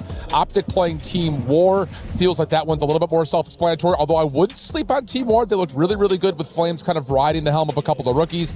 Who else do you like? I mean, Ali, is your matchup of this opening matches here in Group B? This is tough because you got a couple of big hitters in here, and 100 Thieves and Optic Gaming. I think those are easy W's. Think about Falcons. They make it all the way to a Sunday and champs, so maybe leading up to that you weren't as confident in them. As far as the open bracket teams, I think I'm hoping Project Notorious comes out and does something special. Spicy. Maybe that's a spicy hot call, but I think some of these matchups are just not leaning the way of some of our pool groups. I like the Notorious call. The one thing that I think stands against them is that they've had to make a last-second change. Rabin's being pulled out of that team, Cammy going in. True. Definitely not a like-for-like change. That will change up considerably their strategies. And you will see, of course, a change in S&D because Beans on that sniper has been phenomenal all year long down there in Challengers. I think that the War roster, though, you talked about it, is a little bit of a good look at this side through the year. Optic Gaming's a tough one to walk out the gate and deal with, but they are peaking at the right time. All these 4 players almost passed over parts through the rest of the season in Challenges itself. Now have all come together and really lit things up. Vic in particular, the growth that man has been on this year, terrifying. It's just one of those things like we see with teams like Amit and teams like Team War. I think they're very similar in identity, where you're relying on a veteran to kind of lead the helm, maybe give a lot of the calls, and then you throw in the spice of 18, 19, 20-year-old young guns that are completely cracked out, and you allow them to just run and slay. This team moves with some pace, though, I'll tell you that. Sometimes they can get a little bit caught behind. I like to kind of talk about them like if they're in the leader's advantage, watch out, they're going to run at you. But if they're behind, they sometimes have a hard time coming back into games. And that's what the kind of problem that can come when you are younger guns, in this sort of situation. I will say when it comes to Team War, at least in the past couple of years, their coaching staff is incredible. So I think coming into an event like this, especially with having coaches on headsets, that could be a huge difference maker for a team like that. I like that call. I like that call a lot. That's something that is a brand new factor in terms of how we played through the regular season. I want to go to one matchup in particular, though, that I think could possibly give us a Map 5 banger. Vancouver playing up against Heretics. Okay. How often do we see Heretics show up and either look like the best team in the game or the worst team in the game? And Surge, I will say, even though they didn't make it to the playoffs for CDL champs, they still looked good after they made their roster moves at the very last couple of weeks of the regular season. I think the only thing you're worried about with that one is the pace that Miami can play at sometimes. So if the Heretics come out and just start running at you, they can set pace really early. And that would give a lot of our top teams, even teams like Optic Gaming, a hard time. So I'm leaning Heretics in that one, but I don't hate the shout. No, I agree. It's a difficult one because Vancouver Surge, there are players on that roster that are capable of stepping out on a stage like this, of course, leaning on that experience and very much so dealing damage to a side like the Heretics. But I don't know, I look at this Heretics team and I see Raincore and Super, and I just think there's no way we should be talking about you at anything on where you are as a talent right now, as a team, the quality that they possess. So for me, Super and Raincore look very comfortable in that series. But if Surge were to start to pull a couple of maps away inside the series, I think we all start to raise our eyebrows here inside of Paris. Yeah, I mean, it's just one of those things with this Heretics team. It kind of feels like the same story we told last year. It's like, which team are we going to get? The team that's going to finish top 3 or a team that's going to finish bottom 3? That part. Yeah, tough scenes. Let's kind of we did it for Group A, let's do it for Group B. Who do you guys got getting out of this group? I think we're all very comfortable with our Optic pick, but where else are you looking, Al? Optic Thieves. Who else? We were just looking at it too. Help me out here. Optic Thieves, Heretics, and I'm not sure. I would the fourth one's a toss-up. I would love to kind of be like Notorious, get through it. I would love to see something like that. So I'm going to throw it out. I'm going to put it into the ether and hope for the very best. Just try and get some representation for challengers on through the playoffs. Do we think that Aluka can have back-to-back bombs on main stage to get the Falcons into a surprise position? Oh, yeah. I think he comes out frying. I think that team, especially just coming off of how we finished champs, their confidence has to be on a 10. And also, you have Sellingham on that roster. I mean, we know what he does, especially towards the end of the season. The fact that none of us even said Falcons making out of the group is kind of funny because they might honestly be a shoo-in.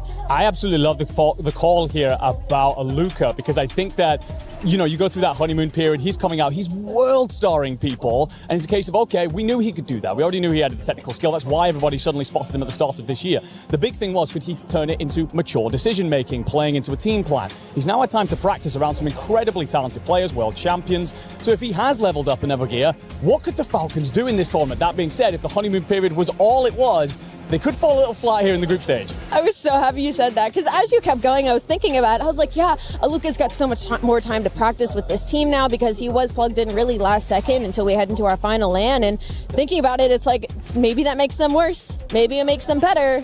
That's something we're going to find out. Absolutely, we will. I will say the one thing to watch out for the Falcons, can they set themselves up and actually hold a hard point? They were having a really tough time with their setups. They were scrappy, but they weren't dominating the way that they should have been against those top teams. Now that we've gotten kind of our predictions through the groups, we have to hit the whale in the room here. Who do you have winning the whole thing? No way we're doing this right now. We're doing this right now. I guess you do have to talk. I fill in for Chris Puckett. I go rogue. That's just the way that this goes. So we're going to put you guys completely on the hot seat. Do you have teams like Optic going back-to-back in EWC championships? Do you think that FaZe could do the same thing that Optic did last year? Or do you look at someone new to try to step in and win an EWC championship? My heart, of course, goes to the Gentlemates, and neither of you will be surprised by that. You picked the craziest two to ask that. But I'm going to throw a different team out there that I think will surprise a lot of people this weekend. Now, this could come off as a really awful take, but I'm going to do it anyway.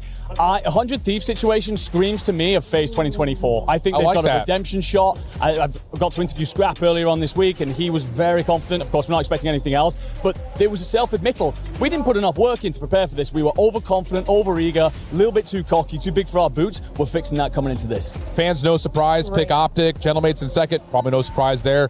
Thieves at 6%, though. Where are you leaning towards, Al? I do love that Thieves shout. Outside of, the Gentlemates answer, I think you lean Optic or FaZe. Just the way that we started closing out the year, they look unbelievable heading into this. Outside of that one, I also do want to lean Thieves. I think that's a really good story. I think Hydra in general being on this team and being in front of this crowd is going to be a huge story. I think we just have a lot of contenders. As far as top teams heading into this, there is a lot of places that looked really good. Anything can happen, and finally, we're ready to go on the main stage. You saw Chris Puckett coming by with his Movistar Koi sign. He's rocking Koi. Let's see what the casters think as we head to map number 1, Carolina and Movistar Koi. Thank you so much, squad. It was Puckett, wasn't it? I recognize those hands. Love the shout for 100 Thieves. This is a very capable team, and they've got lots to prove. Let's face it, mate, after the double first round of defended champs. Yes. As a team, they absolutely do. And of course, if you're looking at some of the individuals, what we're expecting them to prove, have to do it at champs next year. So a lot of pressure on that squad for a multitude of reasons. But here we go. Den Hardpoint loading in for these two teams. My second favorite map from this year. Wow. Big fan of Den. Scar. Yeah, I have a better KD on Scar. I have a better KD on Scar. That's quite literally the bias between these two maps. I would actually love to know what my KD's like throughout the year. That's not a question to be answered now. But the now is map number 1, ladies and germs. Here we go. Carolina Royal Ravens Movistar Koi. First map of the tournament, and it's only treating us to a den. Here we go, folks. And let's see if the delay has put a little bit of ice on any of our players. So far, so good for Abe. This is the man you want to see get off to a hot start. I think he is going to sort of be that linchpin for the team. If Abe is successful, so shall be the Koi. So far, so good for your boys on Koi. They will be the blue arrows on the minimap. Red will be the Ravens. And of course, this is not what you would usually be seeing if you're a CDL fan. This is skins galore. We're going to be dressed as we like. Weapons included. Rotations on, going towards our P2. And so far, nobody home for the last 20 seconds. And Koi locking the map down admirably. Wrap back there from Abe. Make sure that nothing happens on that top left-hand side of the minimap. That's where we're going to next. Koi in a commanding position. And of course, while Abe, I think, will be sort of that linchpin of the team, anytime you get a high-impact performance from Insight, if he's got a high KD like this, that means his team is going to body bag you. So he starts off 5-1. That is a 30-point lead and rotation win for Koi. However, you have Carolina Royal Ravens making the impact. 2 kills off the kickoff. They don't quite block the spawns, or at least not permanently. An important gunfight for Kips. Can give you 2, but that just means Trakes, he's dealing with the whole squad. Elmo and Trakes there. Picked up again. Lovely pinch from Movie Star Koi. That's going to be their P2 yet again.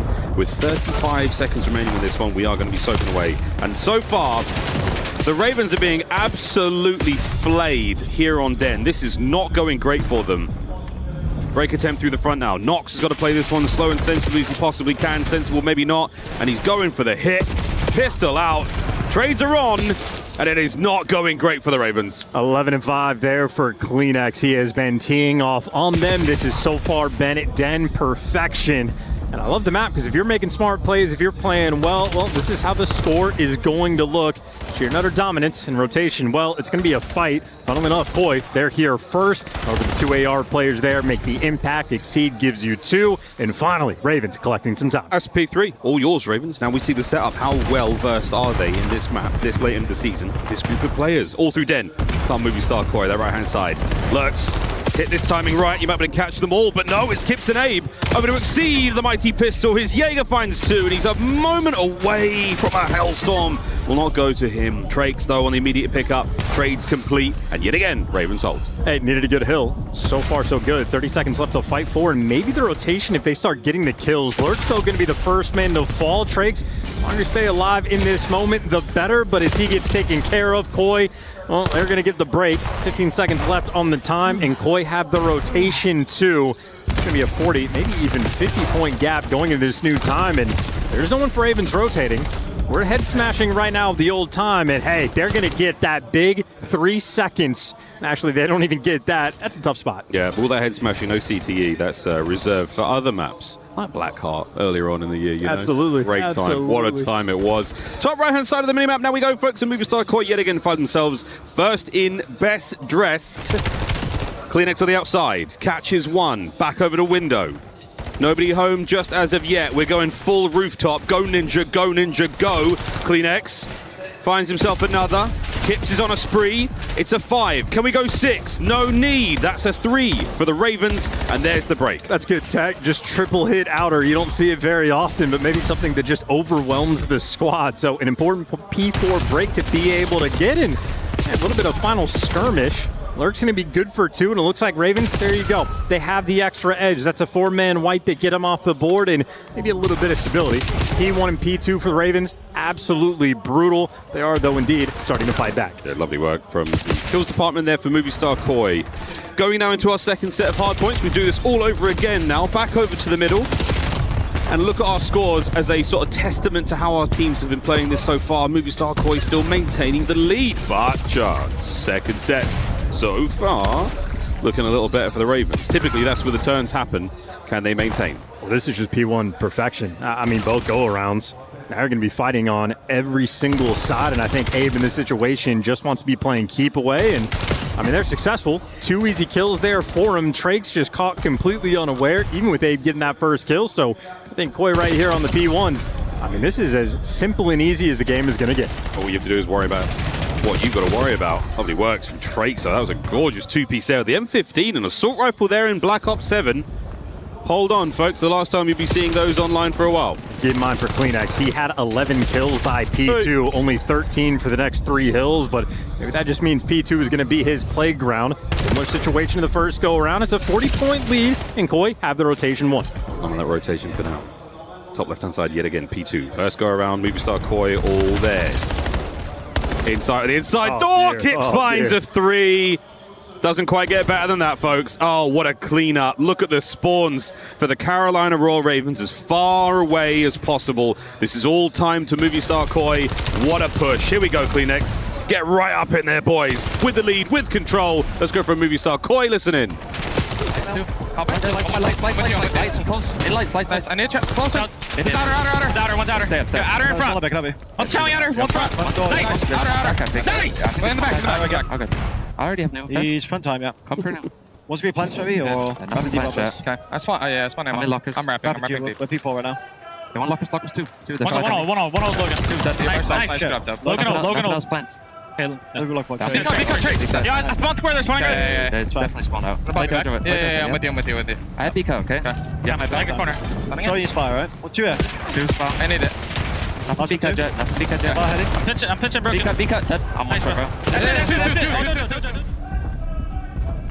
Chance, as they do, calm and pretty cool. And didn't hear a single word from Flux, and I think that is just an indication of the team. Well, it's been practiced all year. Some of the best communication you are going to hear in Call of Duty. Clean, efficient, easy, while Kleenex slowed down in the second half of the first rotations. Well, he's back on his BS. Here's his 5 spree. 19 and 15. 5 spree becomes 6. Hellstorm acquired. We'll see our first streak of EWC 26. Possibly on the way over towards Tree. That's where the foot race is on now. Kip's making the run. It's going to be 1v1 versus Exceed now for the new time. Rotation complete. Nox, he'll get 10 seconds there of scrap time. The rest of the boys now set up. Kips gets in there first. Wins the battle. There's your time.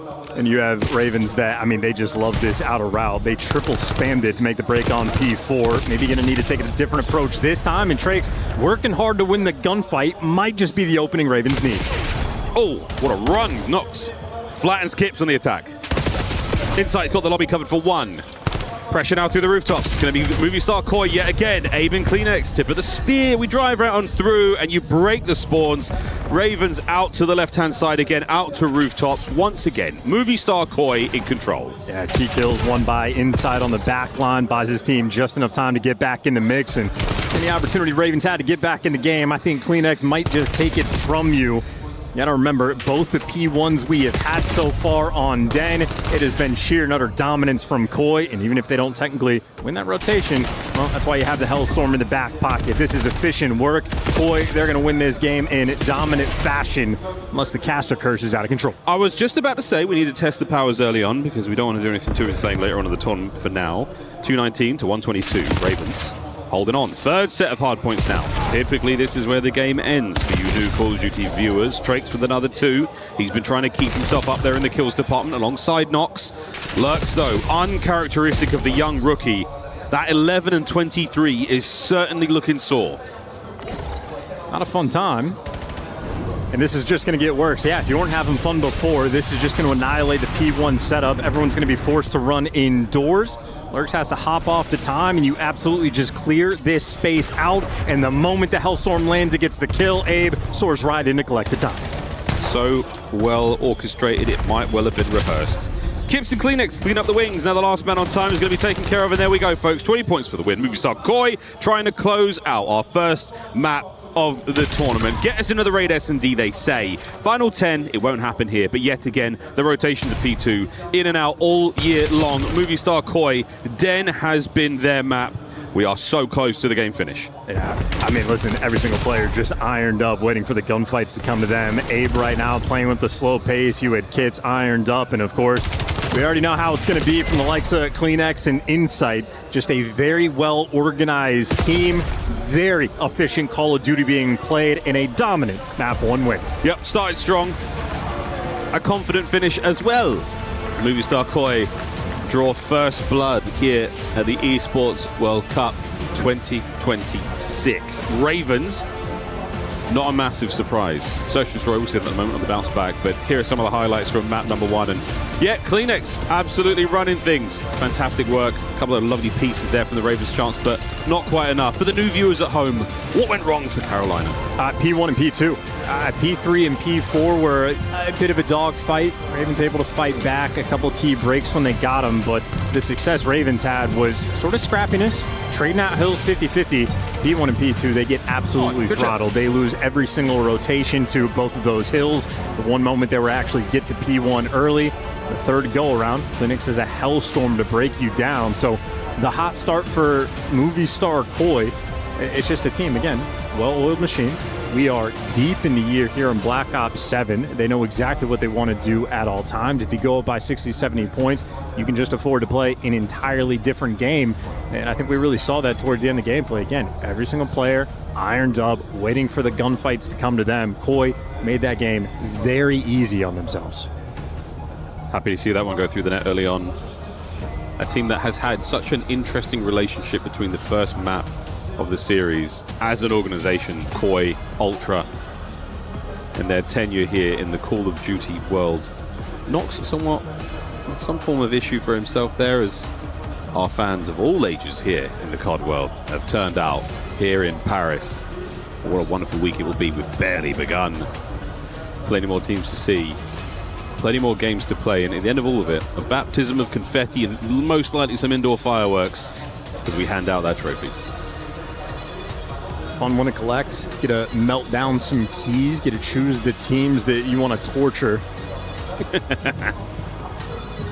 Another thing that we do here at the EWC, the key crushing, is such a fun tradition. I think it's even more intimate in games like chess or Street Fighter or Tekken. But here in COD, you know, you sort of have to pick a representative from each team, and they've got to go up and do it. Whereas in the fighting game, you have to hand it over. That moment is so different. But to be the representative for the squad, you know, get to crush it, get to hand them over. It's a strange and, quite frankly, a fun tradition we do here. I wonder who's going to do it for Koi, who's going to do it for the Ravens. Plenty of that later, though, folks, as we should be rolling into the search and destroy relatively quickly.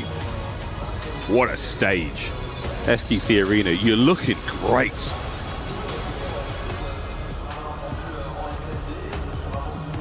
Comms as well. We come back to the comms idea, Chance. How much the coaches are actually getting involved.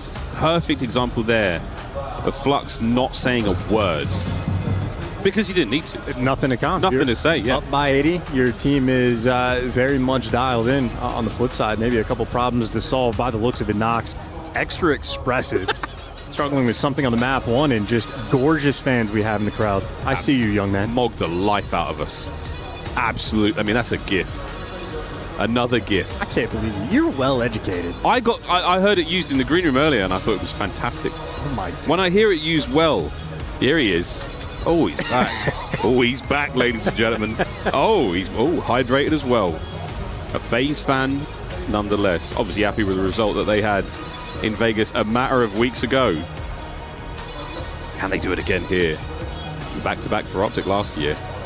Our defending champions. We'll see them all played later on today. This is the first match of EWC 26 for Call of Duty Black Ops 7. And what a fun time already. So who mogs who in this setup? Well, you got to try. You got to put a little bit of effort in to mog someone. Oh, is that okay? Yeah, like Flux has got aura right now. Are you sure about this? Yes, I am. Absolutely. Oh, wait. There he is. Oh, he's loving it now. See, there you go. He's phased up. It's classic. It's absolute classic. It's phased up. Yeah, I mean, we're truly ready to go. So there's an audio issue on stage. We're going to get that one resolved ASAP. Headsets are back on. Nox should be hot to trot, ladies and germs. Gave the thumbs up. Yeah, and a chance we go to Raid next. One of the most legendary Call of Duty maps of all time. We've been here for quite some time now. True S-tier map? A true S-tier map, yeah. I mean, what, Black Ops 2? We're coming up on a decade of fun and games, if not more, on this map. Everyone knows it so well. I do think, I mean, of all the players, it's the young ones who you have to kind of go, ooh, do they know what's up here? Do they know what's going on? All that I know is CleanX is going to be my player to watch. That is 99 awareness. You see that quick look to it's a very small drone we have in venue. A little bit tricky to spot, but the moment you see that movement, and CleanX laser locked on it, give him a airsoft gun, he'd take that bad boy down. He's locked indeed. Tobias Julianson, one of the greatest to do it here in the COD world. Great fun POV to watch when things are going his way. Really started to steal souls, I think, in the Cold War year. That was when He put us all into that sweet, sweet spot. The Kleenex flow state moments were absolutely outstanding. There's a lot of sort of, personalities around Call of Duty, former players, coaches, what have you, that I would love to sit down for like a long-form interview. Like Flux, I think, would be a really interesting coach to talk to. But bringing up Kleenex in his flow state moments, I know Aches, a legend of the Call of Duty scene, has always been a very big Kleenex fan, and I do wonder if it is because he played him in Black Ops 4 a single time, got World Star once, and when this guy, I'll just never say a bad thing about him again. Yeah, I do wonder. There's a time and a place where you go, yeah, it's not for me anymore. And typically a player like Kleenex probably decides it for you. I'm telling you, 78 highlight reel plays. Everybody has a memory. And they do. Do you remember that one? Do you remember this one? Yeah. On this map, plenty. Hardpoint as well, going as far back as Cold War. But here we go to map number 2. Ladies and gents, this podcast is over for now. Make sure to like, comment, and subscribe as we get ourselves into Raid, Search and Destroy. You got Koi on the attacking rounds to kick things off. This is actually a map that bit him in the butt just a little bit towards Champs time. Ultimately still a very strong team on it, but can't afford to make mistakes. Single round cost you, and you're going to be punished. Kips, the sooner he gets in the mix in these rounds, the better. A 4-man stack towards that. Yeah, we see Movie Star Koi attacking first. Here in the COD world, we're going to swap sides after this one. First to 6. And what do you know, folks? That connected. Insight might have just passed over all the information in the world. Is he in position here for the hit? Oh, nearly gets it. Nox. That first blood's going to go his way. Opens up a little bit of the map now to play with for the Ravens. And this was the theme. The issue that Koi was having at Champs on this map was specifically Insight being overwhelmed. So he's the man watching the flank, but now everybody's going to get taken down. Koi try to get out of dodge, and instead they get picked apart. Kleenex left in 1v4 and nothing to cook up. But this is sort of that floating style. Insight is the pinch guy. On Raid, it's a map we've been playing for 15 years. You know the spots, you know the themes. If you're just able to catch and isolate Insight out, the rest of the round really sort of eases up on you. The Ravens might have struggled to map 1, but hey, a little bit of momentum under their wings. He's one of those players, as soon as you identify the position, as soon as you get the kill, you really know we've got more space to play with here, boys. We can make some moves. And again, that much more aggressive style from the Ravens. Happy to run that one together. We saw that 4 players in the middle of the map at one point. As soon as they got hit by that nade, though, we need to make something happen here. Thank God for the timing. Goes their way. 1 round. And a 3-man stack towards B. It'll be Trakes responsible to flake for his team. Kips, intel on him, and Abe eviscerated for the first blood. Free and easy, not even shooting back. He'll take that information, let Trakes get back in the mix, and now all 4 players for the Ravens here. He tripped over a rock on the outside there and made nothing of that life. Pressure on towards the B-bomb site. Koi trying to reposition here, trying to deny as much space here for the Ravens, but they managed to get in their Kleenex. Goes for it. Out the window, what an attempt. Kips banged up. He's going to be held in position here. And again, it's Insight. It's the roaming player. Now on the push. Look at that from the Ravens. Press the advantage. Insight now, last man left alive. It's a 1v3. And it is as good as done. Ravens 2 in a row. Easy first bloods, a little bit of a gift given to them in that round, and make sure you capitalize. Spot Kips in basketball. He's on the right side. There is no path of escape, and one mistake will cost you at this level in S&D. We're getting cost in both these rounds, and we get to do a little pump down as well. Oh yeah, we were close. I wonder what Zuma thinks. He's here. I wonder what he thinks about that one. 2-0 Ravens. 5 in a row for Exceed. Haven't seen a map like this out of Exceed since the start of the year. Can he keep it going? 2-2 split there for the Ravens on defense. Abe and the boys trying to make their way forward. Kips' first blood certainly helps. Well, there's the get back. Kleenex is going to be the man of mystery, and Exceed might meet his early demise. Insight's going to deliver him to hell, and well, Lurks will be the next man potentially to fall in line. 17 HP, and you can see Koi, they've isolated him out. They have tracked him the entire way. He makes a great read, but simply overwhelmed, and Nox might just be the next man to fall. Hey, Nox, 1v2.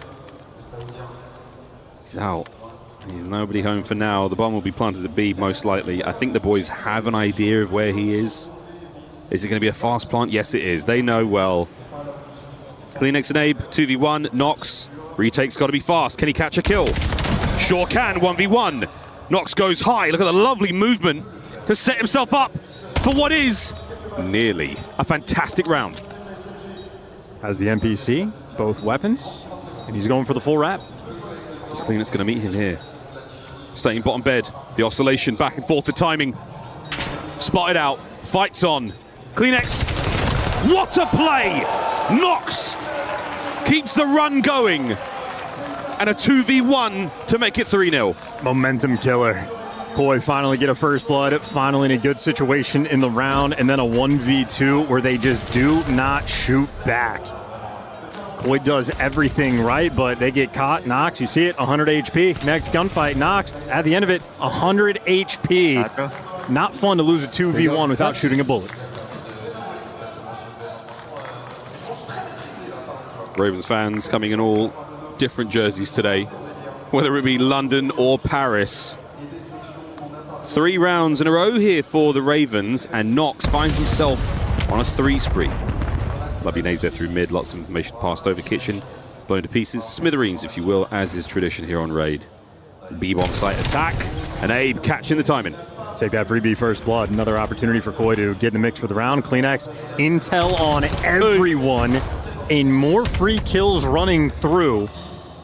I mean, again, a map that has existed for 15 years and players still just getting caught. Abe's NPC quickly fills the gap. Pressure still on here. Not a chance for Lurks to escape. Entire encirclement here for Exceed. Lovely shots, but it'll only last so long. Koi finally get on the board. And honestly, a good round out of them. A great round. Decisive from start to finish. Well, maybe the exact same setup coming from Ravens in the offensive round hurts them just a little bit. Tricks that island player. If you're in the 3v4 situation, once that guy gets picked for the first blood, you get a little bit nervy. You feel the force to overcommit, gotta make some plays. Just a tough spot. Good execution from Koi. How many more can we get, lads? Insight sitting on the old donut, or the breadstick rather, or the baguette here in France. There you go. Easy. Writes itself. It's low-hanging fruit. See if you can't change that. Again, the roaming play, we're not expecting him to go absolutely huge in these games. Abe spree, bit of a stun there to connect. More information passed over. Look at the arrows there of the Ravens. Immediate adjustment towards Abe. Back laundry. Kleenex is going to be the lone man. How much could he do? He's seen more than enough thrown his way to show 2 players at least.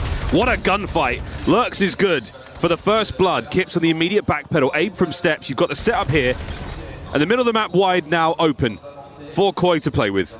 That's a huge pick from Insight. Now you just get to breathe so much easier. Don't have to worry about the pinch. You do have to worry about the smokes. Shots in from Kips, but it's going to be a 2-piece. Down to Insight, and he's gone as well. Ravens back on top with 20 for the defuse. You need 7.5 seconds to defuse the bomb here in COD, and that was more than enough. 4-1. Yeah, beautiful. Smoke grenade, honestly, it wins them the round. Shout out to the utility. Once Insight wins the gunfight towards the middle of the map, everyone else is just going to be fighting for laundry. Much easier situation for Koi. The smoke, though, just isolates this player. Kips, good to give you one, but now you're forced to get traded out. You see Lurks getting a little bit too squirrely. Overwhelming there for the retake for Ravens. Did he mog anybody? No. He's just chilling. He's just chilling. I'll figure it out. No, he was low-key chilling for real. Here we go into another round. 4-1 once again for the Ravens. They have absolutely proven themselves worthy opponents here in Search and Destroy. Going to play Overload next. That is leaning Koi, just given their tenure as a roster. But for now, fingers and toes crossed. Let's get it. Under control taken by Ravens. Bomb plant, this is the exact same setup Koi had in the previous round for offense. Ravens, it is a carbon copy. We'll see how they do for the hold, and they got the trophies out. It's going to be extremely helpful. Yeah, it's laundry day. We're hitting it from the back. Knocks down. Kips finds a 2. How many more can he get? What a play now. Kips pushed his way through stairs. The backup has arrived in the form of Kleenex. Exceed now in a 1v3. Can he get 1? No.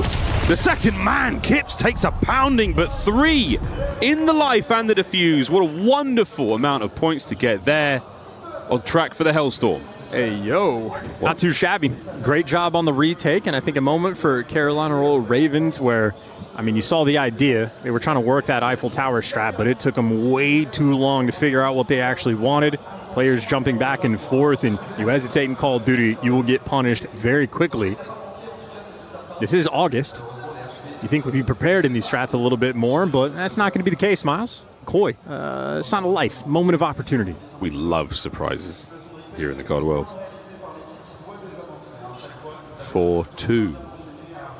A cursed number here in COD. See if we can't keep this run alive. And there's the snipe from Exceed. This is the adaptation. Slow down, Koi, or just don't shoot or miss. I mean, good lord, it's all happening here. Exceed was hoping to give you something extra there, and he hesitated. And you have Kleenex in the meantime. He has just taken over this A site. He has pushed up for the laundry controls, so the squad wrapping all the way back. Kleenex information, and the shots rolling through, really just wants to slow him down. So the laundry control push, we'll see what they decide. But nope, going back for the retake. So this is 3 rounds in a row. Classic situation for Raid, but Exceed already finds that first pick. Yeah, as soon as Kleenex shows face there, they meet the pressure immediately. And the big gun pulled right up. Kleenex down as well. Middle of the map now starting to get a little bit dicey. Insight backing on up. And here we go, folks. Ravens fly. Ravens pressure. What a win from Jamie Craven. And a 1v1. Nox versus Insight. New school, old school. X-ray goes off. Nox has no idea where the man is. Catches a headshot. And he's out. The hunt now begins.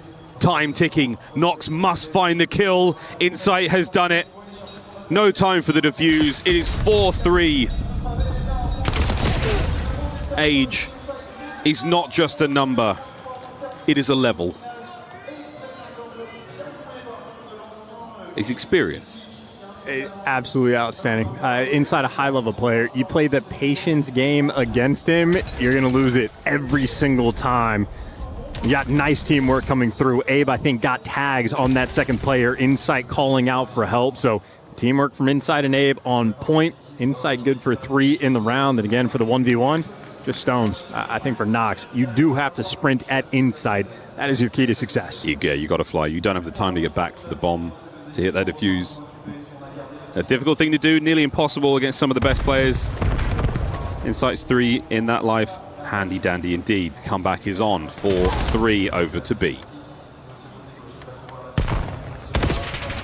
It's good peek just for the information. Eyes on 3. That means the rest of Koi going to start to get active. You see on the mini-map, Insight taking space on the A site. He's taking over ring control.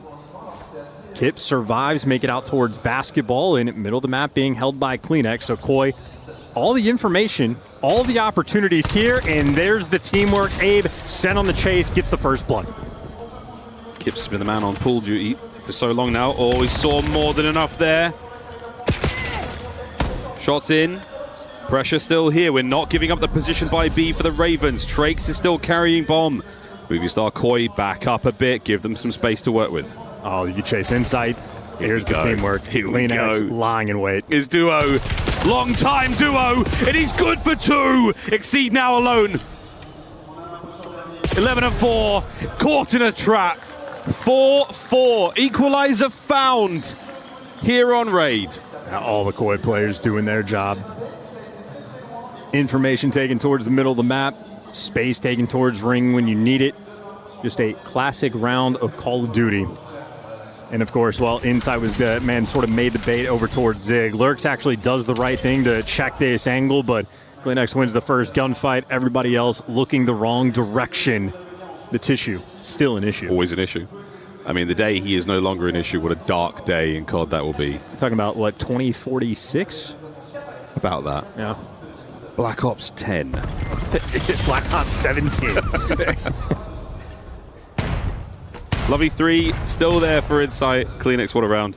Looking like a little bit of B-bomb love here for movie star Koi. And the Ravens will adapt. Just enough seen there. Drake's going to be the rear guard. No one at A, no one at A. They've got to be B. That's the call. Snock's seen enough. Exceed now with the shots. Here's the stretch plant, and it's going to be game on. This will be plant number 4 for Abe. Getting the OBJ work done. I think you've had one truly successful hold for Koi, but the retakes for Ravens have been decent. They need it again now. 3 through the back. That seems to be the play. Abe's got the stairs absolutely covered. Lock and key. And Insight, I mean, that is nearly a stair glitch, but we'll take it.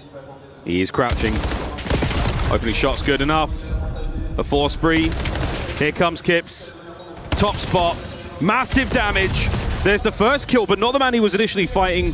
15 seconds, and it's done. Map point Koi. Yeah, and no red card. Definitely not a stair glitch. However, the gunfight still a nightmare from the pretty other close. side. Close enough on the crouch there, but yeah, you saw it from his POV. Easy as pie.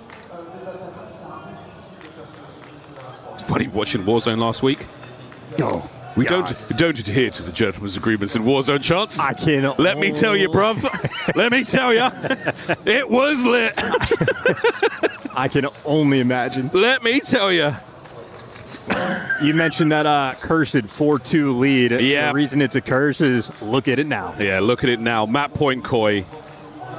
Insights 4. Gleanex is 2. And we're all in right now for the Ravens. This is it. This is the gambit for the round 11. Can we get there? They're trying to overwhelm what few defenders are, and that's a nice start. Lurks his nade, good enough. He hits the pool immediately to cool off. Now control of the site, now the trophies. Oh, here come the dogs of war from Koi right through the middle of the steps. Bomb planted. Drakes from the pool to the kill feed. Oh, he was looking good for the second. And it's on to round 11 we march. First one of the tournament. It is not going to be the last. And pressure is on Ravens, especially down 1-0 in the series. Digging deep for this one. Perfect play call. Nades connect. Only thing you could possibly critique, we lost the trophy system. Oh no, oh dear, not the trophy. That's what we're going to be hoisting at the end of this tournament. Didn't need it there in the round 10. And Kips has been doing that dance towards basketball and Tiki every single round on the defensive end. Finally gets punished for it. Hit him with the Trinity dodge. This, the Matrix. What a classic, folks. You should see it if you haven't. Abe, here we go. Connection there onto Nox in kitchen. No, not yet. Intel passed by. Abe now moving furiously towards the A-bomb site. Exceed. He might have a snipe. It's hard to tell. Will he have watchful eye over that bomb? No, it goes down. It does get planted. But then he's connect. No snipe here for Exceed. The shuffle on the retake. Here we go. And this is the dream for Koi. This is a much better setup to have in the post plant. Laundry side. Now they've crossed towards the ring. Koi electing. Oh, what a nade! That might as well be it. Lurks to the last man. And what an attempt it was. Koi deny. What a comeback. 2-0 to movie star Koi. Attaboy there for Insight. Much better setup on the minimap there for the post plant. You're giving up the laundry space, and it is setting up the trap of that exploding van. Timing absolutely on point, and one of my favorite shots on raid, the quick rush. Bang out through the middle of the map, use the nades on the guy that's playing over towards kitchen, take that space, and just do not waste any time. And there's a look at the Peach right Boink. over the top, straight into 2. What a brilliant map. Well, that's going to be 2 for Koi over to Puckett. Thank you very much, gentlemen. A few tech pauses, but we made it to halftime here for our first of 6 matches on the main stage. Allie, it's group stages. You win 2, you're through. You lose 2, you're done. You're already 1 map away from holding your first L if you're Carolina Royal Ravens. Yeah, on the side of Carolina, I mean, that's a heartbreaking map 2 loss. You know, you open up with a banger, you do that rush through mid, you catch them off guard, and when we talk about the teams on kind of the underdog side of this, S&D is where they should show some promise. We saw it in the first couple of rounds, the later half, we let the bomb go down a few too many times. Look at our highlights from this one. Andrew, talk to me a little bit about star players on this stage. Is there anyone shining bright early on day 1? I don't know necessarily about individual players shining bright just yet. I think that some of the things that we're going to look at in terms of the scoreboard and stuff, I think they're a little bit misleading right now. I think that we could talk about that hard point. It felt like there was a lot of individual players playing for their own Drakes is baiting his teammates? Just a little bit. Sorry, did I say it out loud? Players in the back on this. There's another one with him. On this talent team who are very much so losing their minds in the back. But you've also got this S&D, and I feel like Royal Ravens here, they underdo what they're very good at. Typically very defensive heavy, great at taking bloods even if the plank goes down. Here, completely collapsed, not only, of course, in that round 11 where Koya just beautifully for them, but in that round 7, they threw it away. Now, Allie, there's 25 different titles here at EWC. Some people, they start their halftime shows in chronological order. They walk you through game 1, then game 2, and then potentially throughout the rest of the series.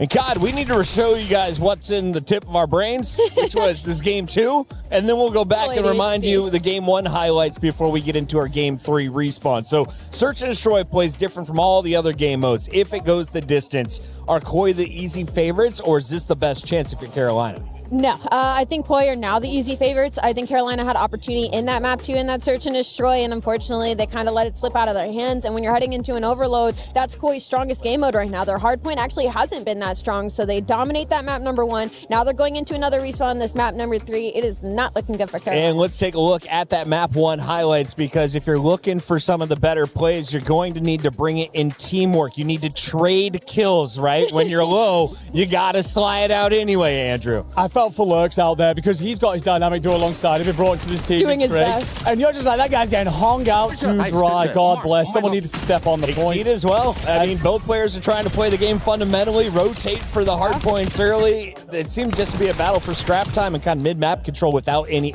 hard point scored. That was the story of this map number 1. I mean, Koi was on the winning end of those rotations almost every single hill, and the few that we did see Ravens get there early, it was simply Exceed by himself, and he did not have a whole lot of help with him. So regardless in the fact that Trakes and Nox were almost plus 10 positive, look at that scoreboard, 219 to 124. The teamwork on the side of Movie Star Koi coming out on top. If you have them in fantasy, congrats to you. If you got them in the UWC pick'ems to pop off today, the youngsters are here. Reminder, Nox in just his second or third tournament at the pro level, and on the other side, Drake started with Miami but was moved off of that roster for the last 2 LAN. So if you look at them moving forward, they've got a lot to learn. They've had minimal time to prep with Carolina. On the other side, this team looks very comfortable right now. We have Insight going up against Nox, one of the OGs going up against one of the newest faces. If you're trying to compare numbers, do they even play the same role so far, Andrew? Have you seen the ARs from both SMGs? What are they bringing out in this matchup? I mean, for me personally, I think that your ARs are doing a great job here if you're on Koi of locking down the kind of rotational situation that they need to have going on, because that's where they've been incredibly strong in their map 1. That's where they've been great there. Hardpoint, just getting defensive setups in.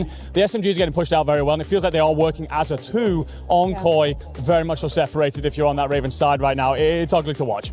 Allie, for Overload, what are you looking forward to? This is going to be our game mode where you try and take it to the opposing base and score, right? Yes, it is, and I'm looking forward to Kleenex, because that's going to be your front line on the side of Movie Star Koi, and also coming off of that Search and Destroy, him and Insight were the 2 that were playing well, and when you're a Movie Star Koi fan, that's what you're hoping for, because you know what you're going to get out of the other 2. You're hoping that your core starts on strong. A lot of people are saying this is the final major tournament for Black Ops 7. It is the final time to put on a show in front of your fans. For Carolina, they're running out of time. We send it back over to the casters. Miles and Chance, let's finish this.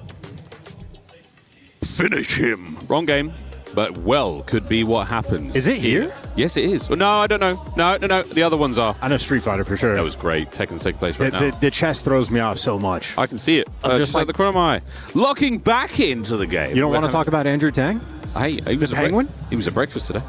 Nah, I'm only kidding. But excited to see how that all goes down. What a time here at Esports World Cup 26. Tons of games being played, but you should only care about the one that's being forced down your eyes and ears right now, and that's Call of Duty Black Ops 7. Map 3 coming into this one, ladies and gents. This is going to be Overload. Now, Mr. Chance, if you had to describe Overload to somebody at home who's never seen it before, how would you describe it? Interesting. I was trying to think of like a kids game metaphor for it. That's I think fine. the fact You've that there's taken too long. There's 2 portals on either side, so it's a little bit more finesse. You take the ball, you get it through the portal. Easy peasy. There's 2 on either side. Every single map has your sort of preferences, different themes you're going to be rocking with, but very simple to calculate. Drone touches the portal, satellite touches the portal, ball touches the portal, EMP device touches it, you get 1 point. We'll do our best to make sure we call it the same thing every time, but it does look like a ball on the minimap, so an easy thing for you at home to keep track of. Now, when a player does pick it up, they lose their primary weapons. They fall back to their little pistol, Jaeger 45. Still a formidable tool for dealing damage and getting kills on players, but it does put your team at a disadvantage. And if we're doing like a tier list for third game modes, Overload, I'd say like A tier, one of the best. Yep. Obviously, just because comeback uplink existed in AEW, uplink automatically just gets the top shout. Control specifically in Black Ops 4, the game perfectly designed for it. So much fun.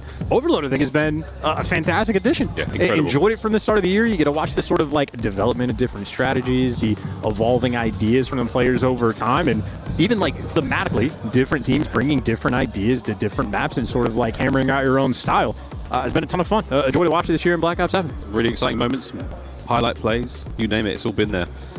Whether we go from overtime or previously sudden death, that sort of search and destroy style life mode, what a time it that was was. excellent. It was so exciting to watch. And again, our friends at Treyarch, thank you so much for not only making the mode, but all the adjustments throughout the year. It's been so great. Little head-to-head here, Chance. But what was your point? So you trying to talk about? Well, just to acknowledge like the sort of fun moments we've had. Sudden death. You're the Kleenex 1v1 against Mercules on Exposure Overload. It's a game mode that has created some really identifiable, memorable moments. It's been a ton of fun, and maybe a guy like Nox can give us one here. Very likely. So the head-to-head there against Insight. Assault Rifles, we're going to be seeing those guys going absolutely wild on this upcoming map.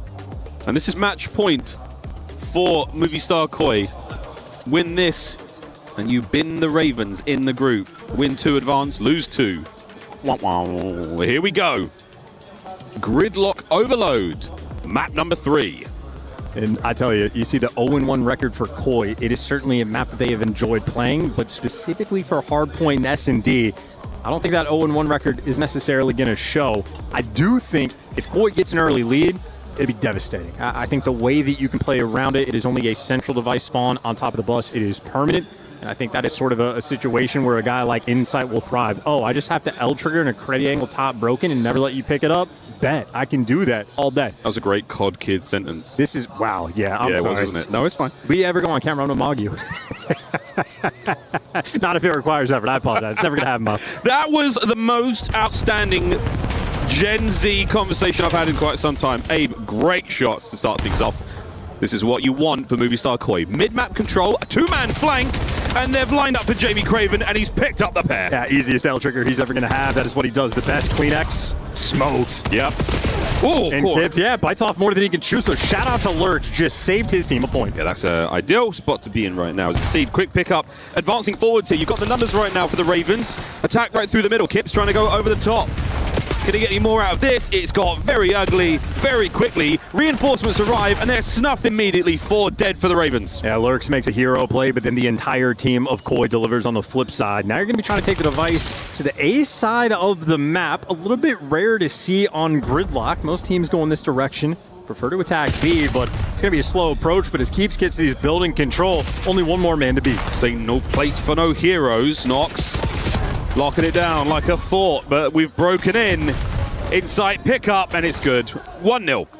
It's a steal. Hard fought, well worked, and hey, Koi is able to punish you immediately. A 4-man wipe on the defensive end. They turned that into a slow approach of a score, and well, now you got Carolina Ravens really trying to sort of run it down and get inside your spawn. They effectively clear off the entire team, but until you touch the device, you're never going to score, and they got that protection covered. And somehow Kleenex picked up 2. I'd have changed as well. How he won that fight, we may never know. Once again, Ravens pounding their way through the middle of the map. Exceed with a nice 2. Abe trying to slow down the advance of Carolina. Kips yet again not afraid to push that front line forward. Quick run now towards the A goal. Movistar Koi, complete coverage here. They've moved in a position, but they've been absolutely slaughtered by Nox. Finds 2, draws the defenders, and Lux has gone on the flank. Yeah, coast to coast. He is the primary man in position, getting the intel. Stun grenade to slow him down, but he's got the hops to make the work. Good for 1. The device, though, gonna have to slow down. Nox has lost all of his friends. Oh, but they're down. Abe, last man is a 1v1 for the bread. Exceed gets it through. What an equalizer. Hard fought. Final pistol kill gonna be good for it. Ravens, a little bit of life, and you love when they play with that idea. They're really playing with pace as well. This is an aggressive look. And Gridlock, you were not wrong about that scenario where you're going down by 1. How ugly it could be. Nox with the corners here, right in the middle. The EMP will only spawn in the center of the map here on Gridlock. On other maps, you'll see it in different places. But for now, a lovely 1-1 game. This is going to be the standard push coming in from Koi. Insight already lying in wait. Kip's good for 2, and just like that, how easy can it be? Koi quite literally just dominating the map control. They make the perfect play. Everybody does their job, and now we go back towards the reset. Ravens. A very quick pull, though, on the device, or maybe not. Kip's trying to keep it under lock and key. Ravens, once again, looking for the kills first. Shots in from Abe. This is a strong defensive hold so far for Movistar Koi. Pace being set by now by the Ravens. They've got themselves into the courtyard.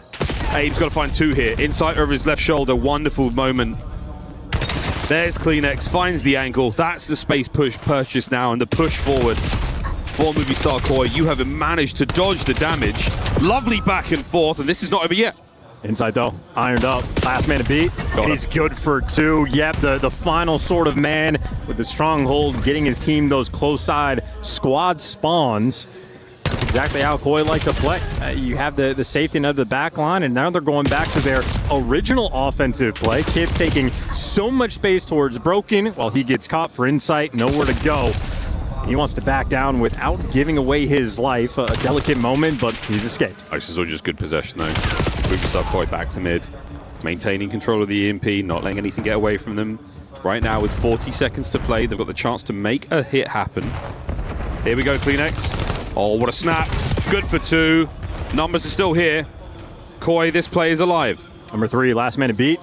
And you know exactly where he is. Well, you see how close those spawns are coming through. You need a little bit extra. Koi, everybody here just about. Kleenex will be sort of picking up the slack, and Insight picking up extra kills in the meantime. Although still holding it together, still holding the line. Insight there on the 4 makes it a 5. What a shot. The last man, Kleenex, opens the window. Insight off the wall. Lead well and truly in the hands of Movie Star Koi. There's not going to be enough time to pick up the device. No extra time going into the second half.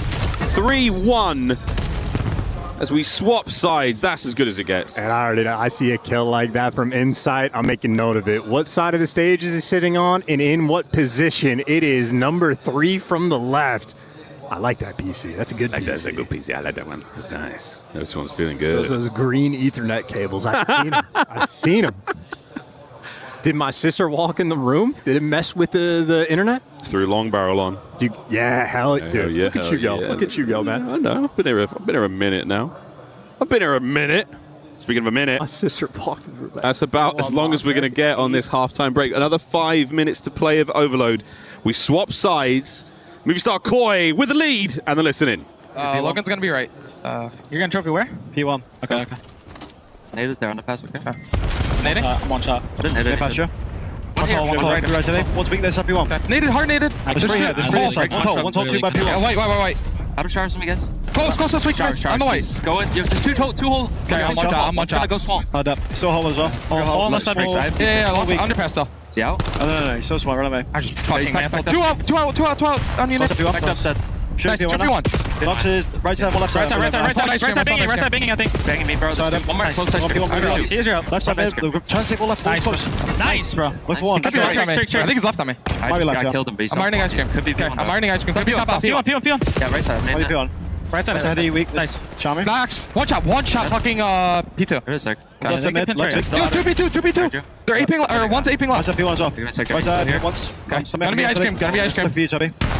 Nice. Two left, by the way, careful. Nothing ice cream. Just hold. Nice, good shit. Nice, bro. Missing one. I think the other guy wrapped. One's underpass. Hold up. Underpass, succeed. Okay. Two underpass, okay? Yo, I'm hitting left. 3 underpass. Give me a second. I hit left. Well, Miles Ross, the Sloss boss. This would be my team for the audio book recording nominee. What book would they read? I couldn't even begin to answer that question. A lovely listening, though, yet again. Movie Star Koi, great comms. Ravens, they are still suffering here. Possession to Koi, maintaining control of the EMP. What an advantage it gives you in terms of dictating the pace and the play of the game, where the game is taking place as well. Kleenex, mid-map roll. It's down, it's done. Trakes with a 2, forced out of position, and a death here could be a costly one. Into the spawn we now go.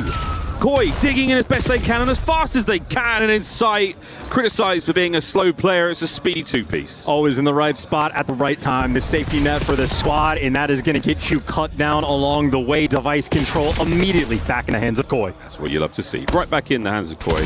Big play happening now. Kips has got himself all the way over to the B goal. Setting up in the long run. Can he get involved now? He's got to press forward, find these kills, buy the time, but he can't open that area to allow those members to spawn up. So there we go, Insight. This is certainly going to help. But wait, a flank play there from Trakes to the flank. He does manage to catch the carrier. Run forward now, under the coverage. Oh, the Hellstorm. It could be a goal.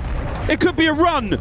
What a move from Kleenex. It's 4-1. And that is perfect teamwork on Gridlock. It quite literally cannot get better. A flank play coming in from Lurks. If the device guy is by himself, it would have been a heist. He grabs it, runs it, and scores it in their grill. Well, instead, Kleenex is right there. The Hellstorm over top is absolutely perfect. And a 4-1 lead looking devastating. 2 minutes to play. 30 seconds of extra time. if a player has possession of the device. And again, not an easy thing to do right now. The Ravens' possession has not been ideal. Exceed with a couple of sweet kills so far. Shots in. Waiting for his teammates to reinforce. Get those big guns up front. Setting up for war. Trophy is going to be a bit of a defensive position. So many corners you have to clear to get this through. And Kips finds 2. Trakes is still trying to keep the play alive. The back and forth. No, good enough from the hip. Trying to get it over the line. Not going to happen. Abe there. The goal line stop. Beautiful stuff. A minute 25 and no goal from the Ravens. Yeah, and you can just run this back and forth as much as you want. You are in no hurry. There is no reason to move from any of your power positions. You waste time. You win the game. You win the series. You move on with the tournament. Step forward. Minute 10. Ravens. Nothing being shown here. Possession yet again from movie star Corey. The bus has been parked, or in this case, the truck. Oh, it's all 4 dead. That's a goal. A minute on the clock. You've got to get this one over the line as quickly as possible. Anyone there to stop it from Koi. Lurks is going to send it through. 4-2, maintaining position in spawn. See if they can get the rally cap. You're going to have Exceed sitting on it, waiting for the jump, but everybody else gets cleared out. So Exceed, he wants the pressure, he wants the kills, and that'll be no chain, and that'll be Toronto. Koi just staring down the barrel, looking over top this device. They don't need to touch it. They're just playing keep away. They're just sitting on top of that truck, right on top of the EMP spawn. They don't need to grab it. They just need to keep the Ravens away from it. And so far, that is the mission. Containment. What a play from Abe. A wonderful 3-piece. Was 20 seconds to spare. They're looking for the 5th. Yeah, clear cut, better team, not even close. The respawn's an absolute beat down in that round 11. Haunting for the Ravens. Movie star Koi, not too shabby of a start. It's exactly what you want to see. Yeah, the new look Ravens so far, they have been plucked right out of the sky. Meow indeed. Koi slay their way to a very swift 3-0 over the Carolina Royal Ravens. And honestly, some of that gridlock overload gameplay rolling through, they had some of the cleanest captures on the map we have seen this year. Did so on both points in the first round. I think the Hellstorm call from Insight ends up playing off perfectly. Get the intel on the pinch. Kleenex nearby to trade out the device carrier and ends up getting effectively the solo capture with that artillery-esque support. I think Koi, yeah, exactly what you want to see. They sort of bombed out at champs just a little bit, so they're going to be hungry for a high performance here, chasing that prize pool. That is good teamwork, good Call of Duty being played, and, well, just bitterness on the other side. Get a squad like Koi, high expectations, championship caliber team. They've got trophies in that cabinet. They have throughout the Call of Duty world. They want a couple more. On stage with Ian Chambers, it's Kleenex. Thank you very much, guys. Yeah, I'm standing by with Kleenex. A really good start for Movistar Koi here. Last time we chatted, it was when you finished 3rd last year. Now, after a disappointing exit at Champs, how fired up are you here in Paris? I mean, I think it's obvious that we probably should have done better. I think with this team, we definitely have a higher ceiling than what people think. So it was a good start here, but I mean, we still got a long way to go. You said in previous interviews about Kips and how he's just slotted so well into the team, really listens. And you talk about having a high ceiling. How big of an impact does he have, and how important will he be if you're to put together a deep run here? I mean, at this point, I've teamed with a lot of good rookies, and now they're still in the league. I think he's going to be one of them. I think he's been absolutely insane from start to finish, and I don't think he's stopping anytime soon. So, when you're playing with rookies, how important is it for you, and how much pressure do you feel to step up in some of the tougher moments, especially if you're going to put together that deep run here? When times get tough, I guess you've got to stand up and lead. Yeah, I mean, obviously I've been a quiet guy throughout my career, but I definitely had to be more vocal. Also with Joe. Joe was not a rookie, but he was still a little bit inexperienced, and I mean, he's shining now, so yeah. Have you got a message for your fans? Because every team here has got like international fans that have flown all the way over to France to watch you guys compete. For your fans watching at home and the few that are super fans here in the building, what would you like to say to them? I mean, we always appreciate you guys. It's fun coming out to Europe. Sometimes I get to see my family. It's not very often, so we appreciate you guys all the time. See some Danish people too. Shout out to those guys. So, where are your family based in Europe? Denmark. Oh, nice. So you're going to find any time to go and see them? After the off-season. Might be a busy one. Yeah. We'll see. All right, well, congratulations on your first win, man, and best of luck in the rest of the tournament. That's just match 1 done. Call of Duty Black Ops 7 at Esports World Cup rolls on. Great work from Ian Chambers as always, and always good to hear from Kleenex. Allie, was that a little snippet of what's to come? It could be a busy offseason. Yeah, that was a little nugget I think Kleenex just gave us, which would be really surprising. I don't know if he was hinting at himself in this current roster or maybe moving somewhere else, but focusing back on the match, I told you heading into that overload, you had to keep an eye on Toby. He can be aggressive. He used to be their frontline SMG, and he